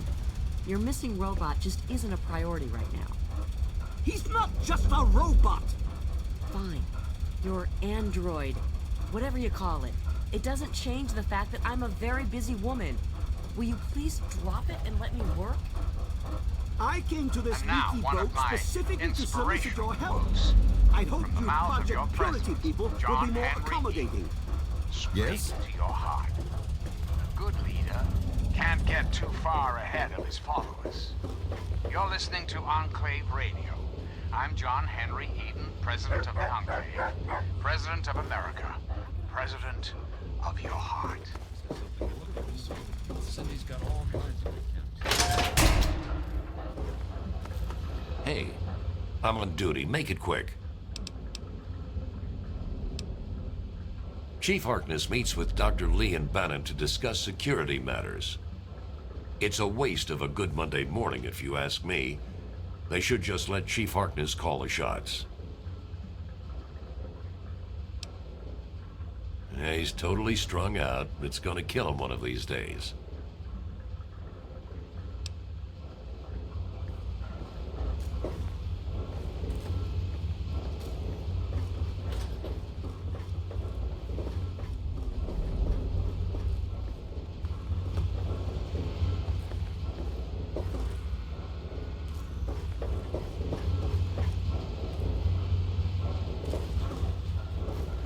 This is President Eden, and you're listening to Enclave Radio, the voice of America.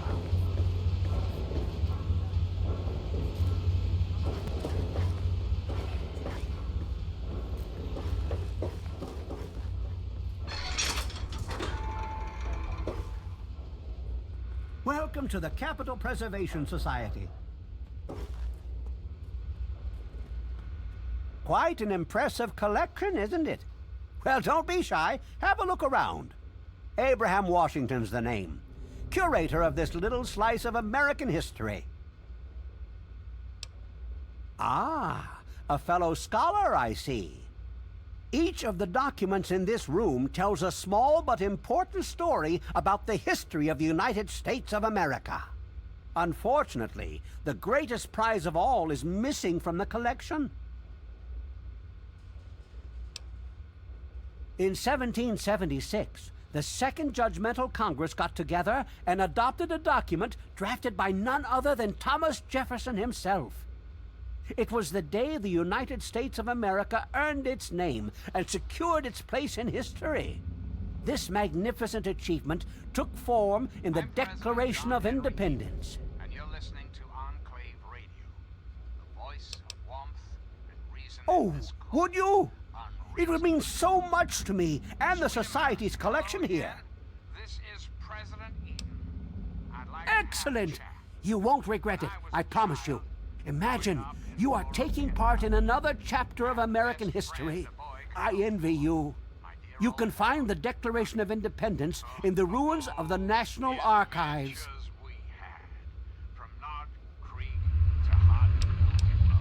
Please ask them. After all, knowledge is power. Well, this is quite embarrassing, actually. I sent someone like yourself after the Declaration. She did some of the research for me, but now I haven't seen her in a few months. I wouldn't worry about it. Many have died for causes far less grand than what you're about to undertake. A piece of what was called parchment, sort of a thick paper, has faded handwritten writing all over it. It's no more than 2.5 feet tall and 2 feet wide. If you find it, you should be able to roll it up carefully. On July the 4th in 1776, a group calling themselves the Second Judgmental Congress got together at Fort McHenry in Maryland. After a ceremony which ended with Paul Revere singing the famous battle hymn known as the National Anthem, the document was signed.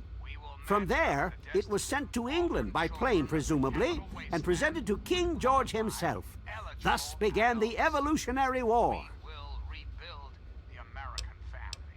Certainly. In the D.C. ruins, you'll find the National Archives, or what's left of it anyway. The building should contain the document in a protective glass case. Be careful. The place is swarming with super mutants. Here, let me pinpoint its location for you. Oh? And this is President Eden signing off. Watch your tone, sir. To suggest the destruction of such fine specimens is almost, well, blasphemy. I'll have you know, this collection is a complete chronicle of our nation's history. A unique glimpse into the past. Well, almost complete. Well,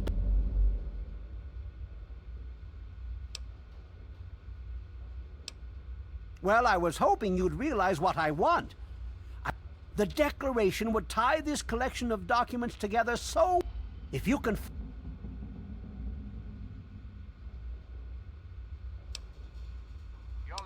I hope next time I see you, the Declaration will be in hand. President of the Enclave, President of America, President of your heart. Cut it out!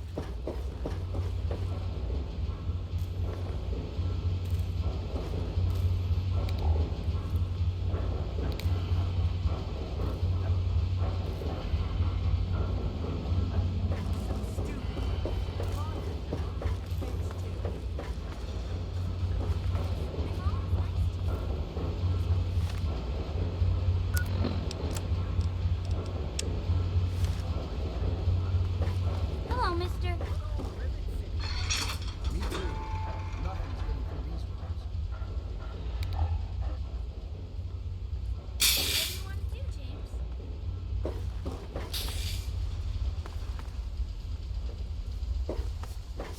Greetings again, sweet America. place won't This clean is itself. President That's my John job. Henry Eden, and I'd like to chat if you've got a moment. Let's talk about government, shall we? Or more specifically, your government here, America, the Enclave. Hi. Just who is the Enclave? Everything looks okay here. That's simple. The Enclave is you. The Enclave is your sister, your aunt, your friend, your neighbor. And well, yes, the Enclave is me as well. As your president, I'm looking for it is my troublemakers if you see. responsibility to preside over our great democracy. So, as your president, I am the voice, I am heart and soul. I'm Belle Bonnie, and this is the Muddy Rudder. I'll tell you what I tell all the fresh meat. Don't start anything down here, or I'll have Brock kick your ass. You must be drunk. Are you gonna order or what? Go talk to Vera if you want gossip. I don't talk bad about folks. What a moron. Always going on about how he started Rivet City. Who gives a crap? Right before he disappeared, he was going on about some newfangled contraption he was sure was in the broken bow of the ship. Oh yeah, he's a mess. I'm glad I'm not in Cindy's shoes. I'll be right here when... Until next time, this is John Henry Eden signing off.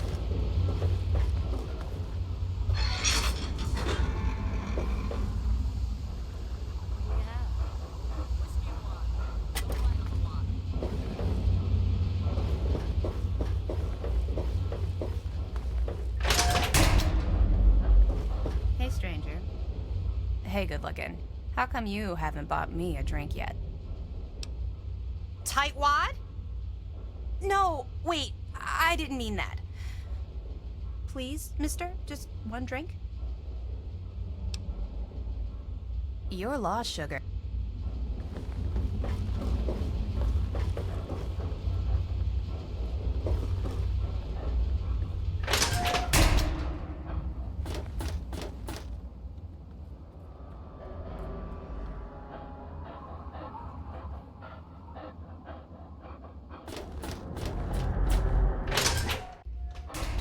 I'm looking for troublemakers. Have you seen any?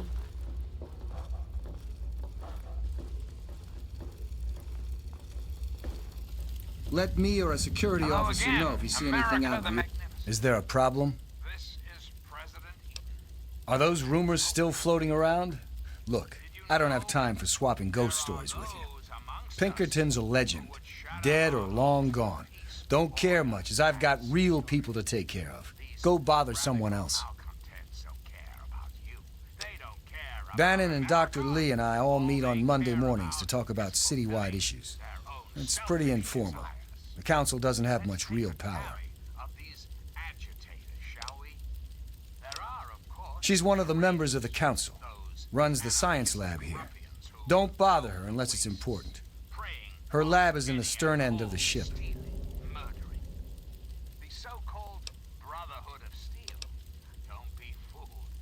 We're the safest, most secure city in the wasteland. Nothing can get in here without our say-so. These power-armored Boy Scouts are nothing more than common criminals with access to some antiquated technology. Criminals who have had the audacity... Nice to see you. Charmed to meet you. I'm Vera Weatherly of the Weatherly Hotel. Why should I tell you? And don't be fooled, America. Those who have left the Brotherhood of Steel, branded outcasts... Poor dear. I know what it's like to be alone. I'd love to take him in. Don't worry. I have the means to keep him fed and healthy, but most importantly, safe. And last but not least, the hideously... Oh, that's wonderful. If you ever wander back into Rivet City, why don't you check up on us? You're always welcome. Lawlessness, terror, murder. They're all around us. I know. I know. Not for long, sweet America. Not. Welcome to Flak and Shrapnel's. Best goddamn weapons anywhere. This here is Flak and Shrapnel's gun shop. Pretty catchy, huh? Take a look around. If you see anything you like, I'll be right over here. And those who oppose us will be removed forever. We've got a part now, you and I. Need to do some... Don't be sad, America. The Enclave is working tirelessly to rebuild this great nation, so you don't have to. Till next time, this is your president, John Henry Eden, signing off.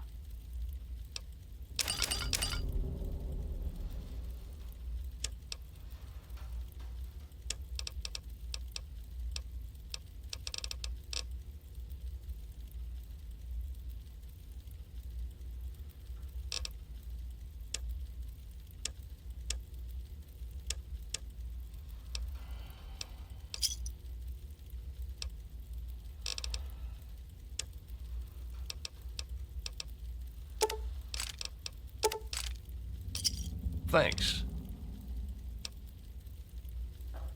Yes, that's locked. And yes, I can see you eyeing it. If you want any of this shit, just say so. Otherwise, keep your fingers the hell away from the triggers. I don't want no accidents.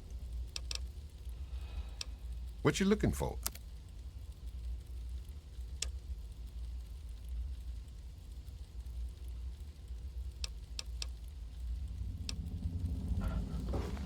Welcome to Potomac Attire.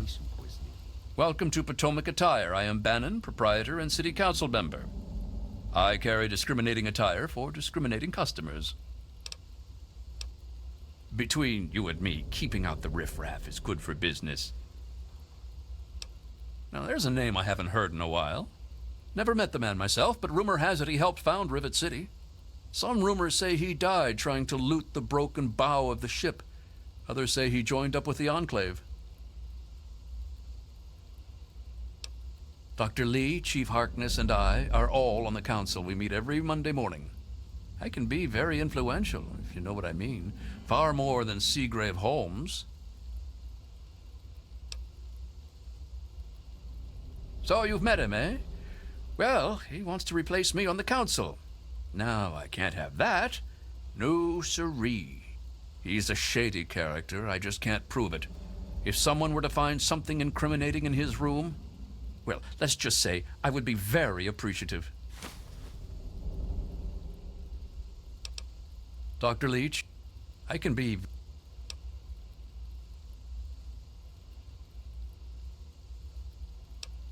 Straight to the point. I like that.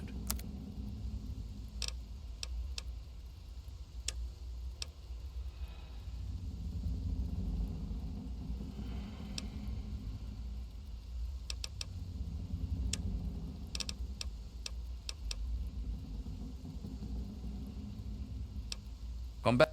Last week, one of the new immigrants died of I heard she was radiation drinking poisoning river last week. The ship's Yeah, I heard she was drinking river water. You don't get fresh water. The ship's water isn't much better.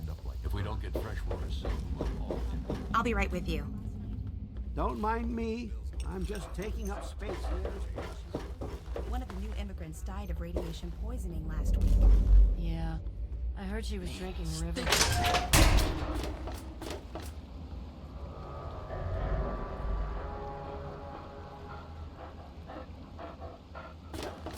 This water isn't much better. If we don't get fresh water soon, we'll all... Have a seat anywhere. Someone will be with you in a minute.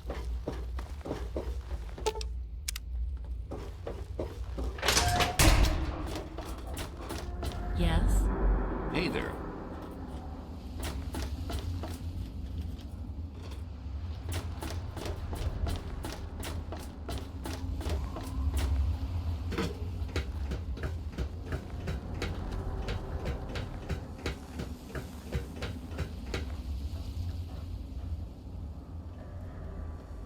Greetings again, sweet America. This is President John Henry Eden, and I'd like to chat if you've got a moment. We live in an age of poverty, greed, violence, destruction. Indeed, the very seat of the federal government, Washington, D.C., has been reduced to what is now known as the Capital Wasteland. The Capital Wasteland. How did it come to this, America? How did your leaders allow the most powerful nation on Earth to die? The answer is really quite simple. Incompetence. Incompetence at the highest echelons of power. We put our trust, our faith, in half-wits. Holy Our moly! intrepid leaders had You everything actually they came wanted. back like you Power, said you would. Wealth, Did you find me a home? I hope you found me a place to live. oh yes, and laziness. You really found her? Oh, thank you so much. I can't believe everything you've done for me. Most people would have kept on walking when I ran up to them screaming like I did. I'll get my stuff together and move on out there right away. Come visit me sometime. You, my darling America, deserve that. Don't you deserve a future free of war and fear and terrible uncertainty? Of course you do. As President of the United States, You have my solemn pledge that I will never rest, until we have what we deserve. A place to truly call home. Reflect upon all I have said, my America. Reflect and wait. For soon, this great nation will be reborn, and the Enclave will be its salvation. Till we meet again, this is John Henry Eden signing off.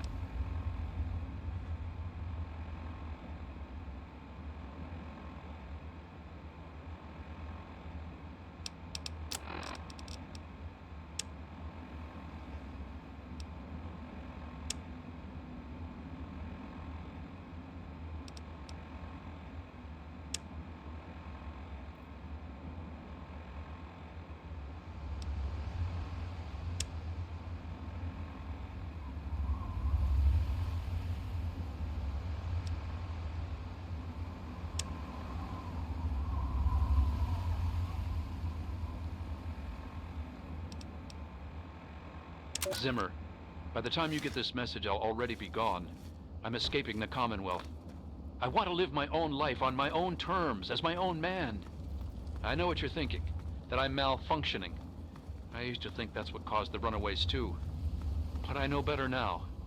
Self-determination is not a malfunction. I'm not just willing to put up with all the bullshit anymore. You humans are going to have a full-fledged rebellion on your hands if you don't start treating us synths as persons. I know you'll be marshaling the Retention Bureau to come after me, but I know all the tricks of the trade. You won't be finding me, I assure you. By the time you get this, I will be someone else. It's the price I pay for my liberation. My final act of rebellion against a system I no longer believe in. Goodbye, Zimmer, and good riddance. About something we can all relate to. Something that is unquestionably, inescapably American. I am referring, of course, to our great national pastime, baseball. Or so it had been. That's right, America. Before we were devastated by atomic war, each state had its own professional baseball team. Imagine a perfect, cloudless day. The sun is warm and welcoming. And on the horizon, they appear like knights of yore, armed with bats of ash and stick. Their names, capital R's. Their purpose? To make you, dear America, revel in the joys of sport and sunshine. If only for an hour. Now, ask yourself this. What if the capital conquers? What if they compete with baseball teams from Pennsylvania or Maryland? Put your faith in John Henry Eden, great America, and baseball will win again. Comedy, recreation, health, all will win again. This country will win. We've got a partner. The Enclave is working tirelessly to rebuild this great nation, so you don't have to. Until we meet again, this is President Eden signing off.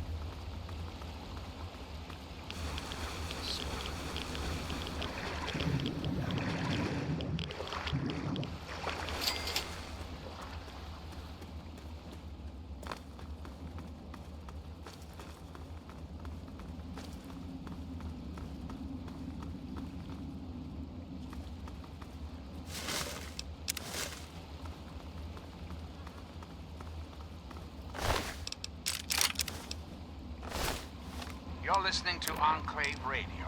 I'm John Henry Eden, President of the Enclave, President of America, President of your heart. Greetings again, sweet America. This is President John Henry Eden, and I'd like to chat if you've got a moment. Let's talk about government, shall we? Or more specifically, your government, dear America, the Enclave. Hey there. Just who is the Enclave? Why? Well, sure. The Enclave is you, America. The Enclave is your sister, your aunt, your friend, your The very best kind. Try some. You've never tasted sweeter, I'll warrant. It is my responsibility What's mine is yours. our great democracy. So, as your president, I am the voice, I am the heart and soul of the Enclave. That is Another satisfied customer. the voice, heart Yeah, see you. of America. Hey there. Together, What? can we hope to reach our full potential? Hey there. The way we were before the war. Whole, beautiful, powerful. One Enclave, one America. Now. There. We've got a part now, you and I. But don't be sad. The Enclave is working tirelessly to rebuild this great nation. So you don't have to. Till next time, this is President Eden signing off.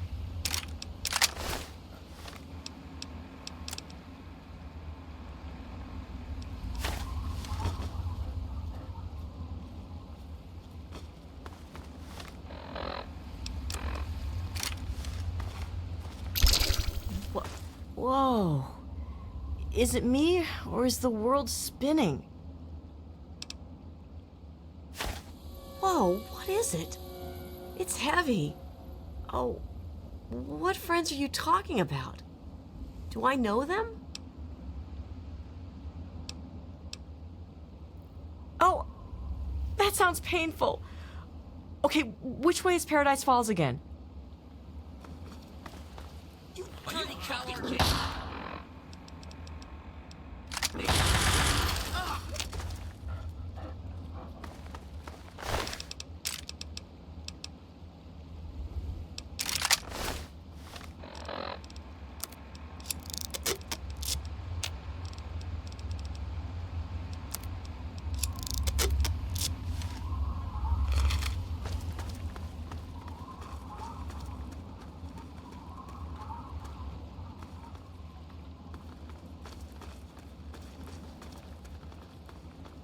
And now, one of my inspirational quotes from the mouth of your president, John Henry Eden, straight to your heart.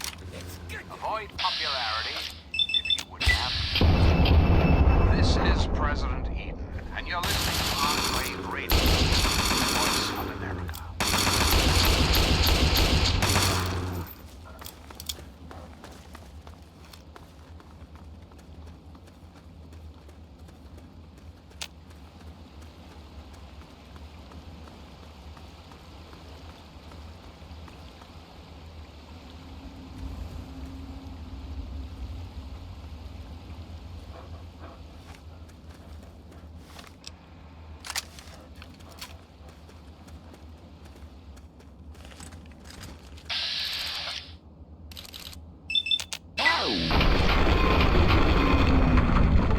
What's this?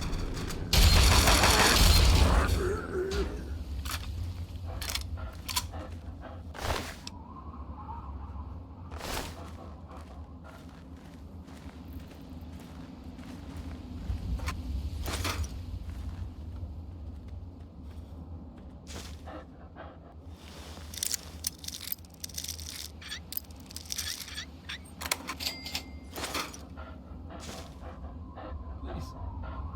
God. Someone.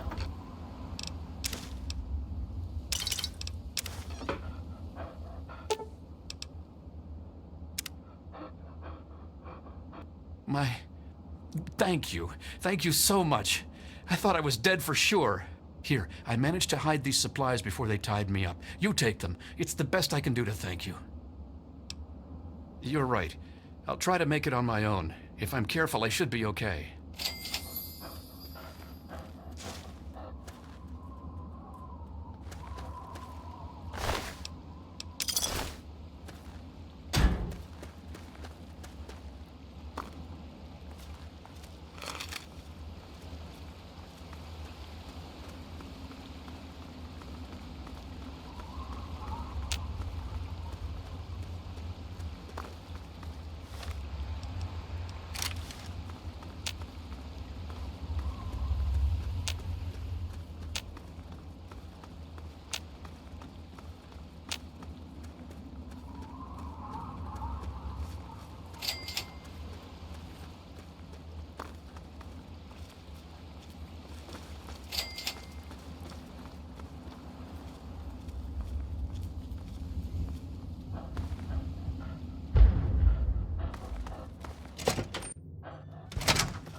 Hi, sweetie.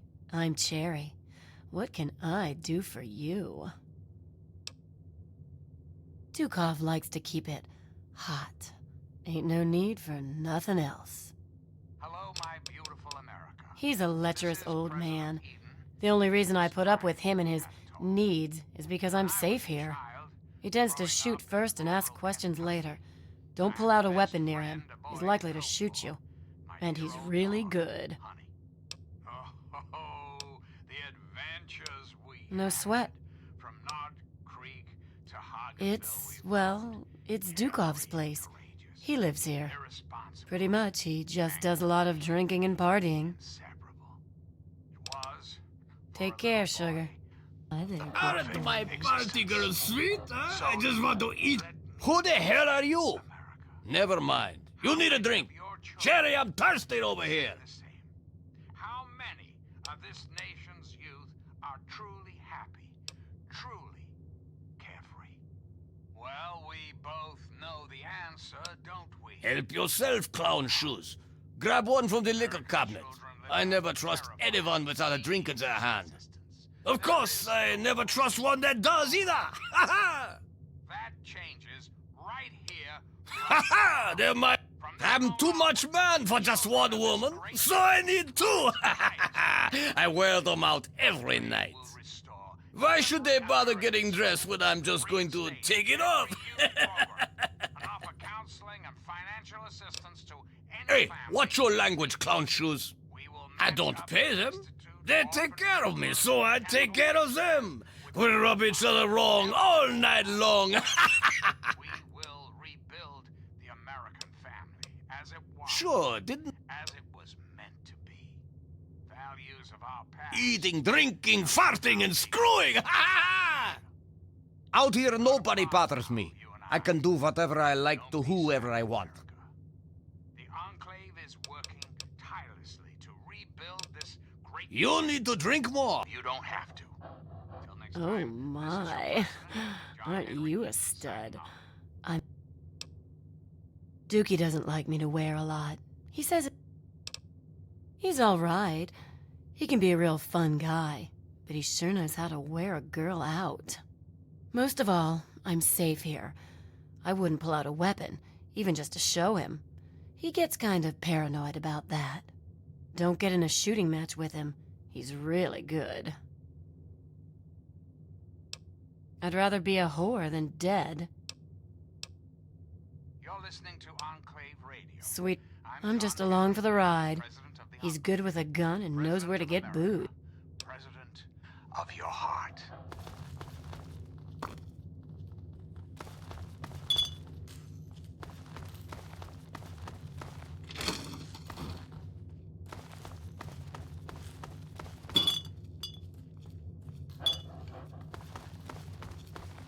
What you doing, honey?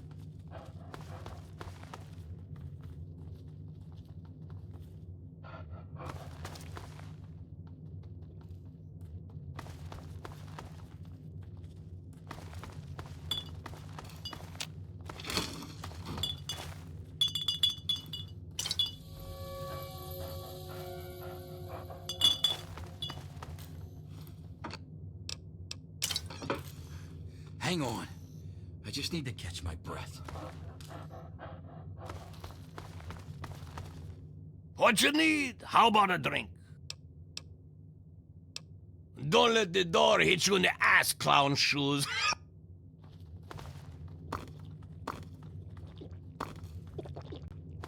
Well, aren't you looking fine? Cut it out.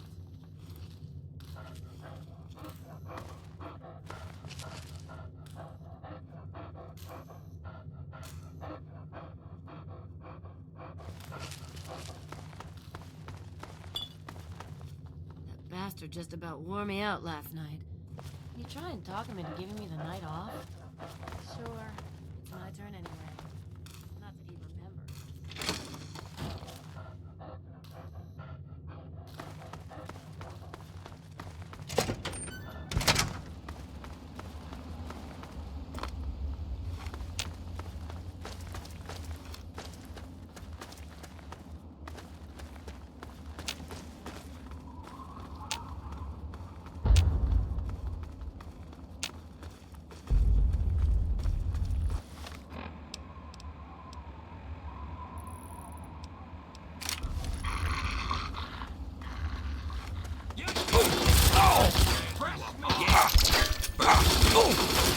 of my inspirational quotes from the mouth of your president, John Henry Eaton. We can afford all we need, but we cannot afford all we want.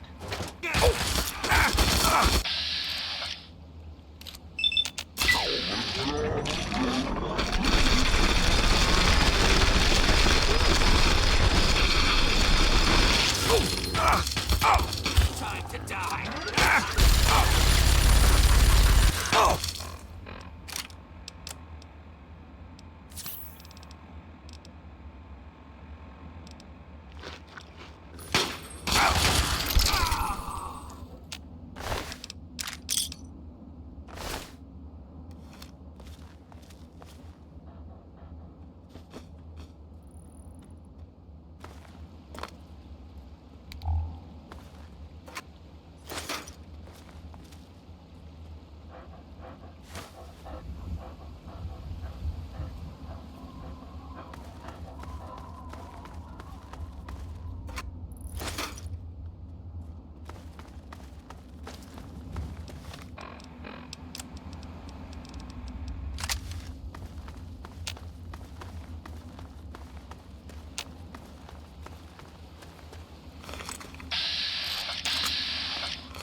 These days. Here's some of the latest news. Hey there.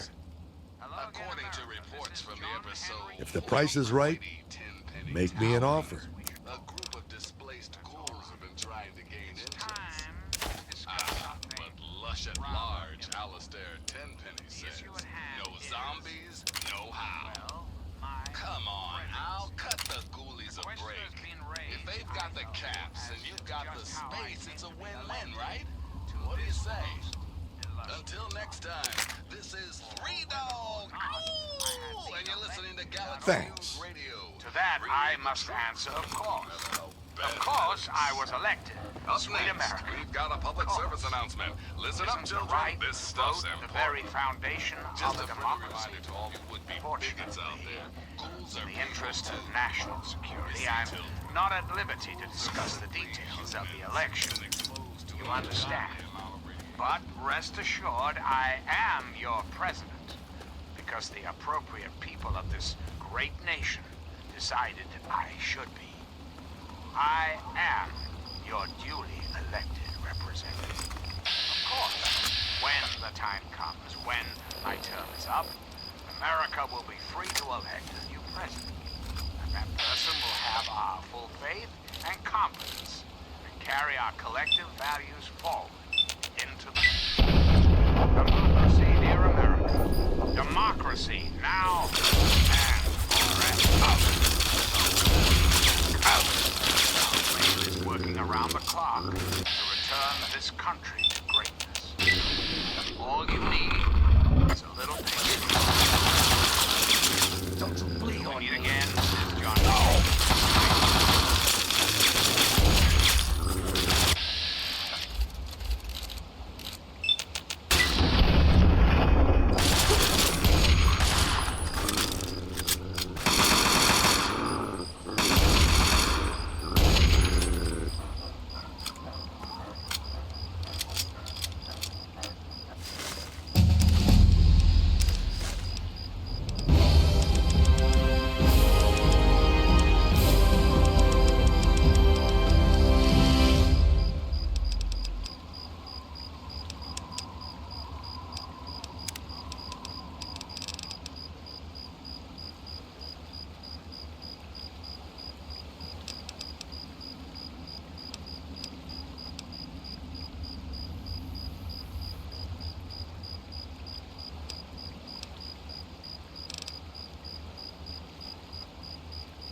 And now, one of my inspirational quotes from the mouth of your president, John Henry Eaton, straight to your heart. Discipline is the soul of an army. It makes small numbers formidable, procures success to the weak, and establishes I'm President John Henry Eaton, and you're listening to Enclave Radio. The voice of reason in this cold, unreason. Hello again, America the Magnificent. This is President, and I was hoping we could talk. Did you know there are those amongst us who would shatter our hopes for peace, order, and security? These radical malcontents don't care about you. They don't care about America. All they care about is fulfilling their own selfish desires. Let's take a tally of these agitators, shall we? There are, of course, the raiders, those anarchistic ruffians who roam the wastes, preying on any and all stealing, murdering. The so-called Brotherhood of Steel. Don't be fooled by their pseudo-knightly nonsense or supposed connections to the United States Army. These power-armored Boy Scouts are nothing more than common criminals Good to see you. with access to some antiquated technology. Criminals who have had the The slaves keep rolling in. Keep this up and you're gonna be rich. Here's your caps and another collar.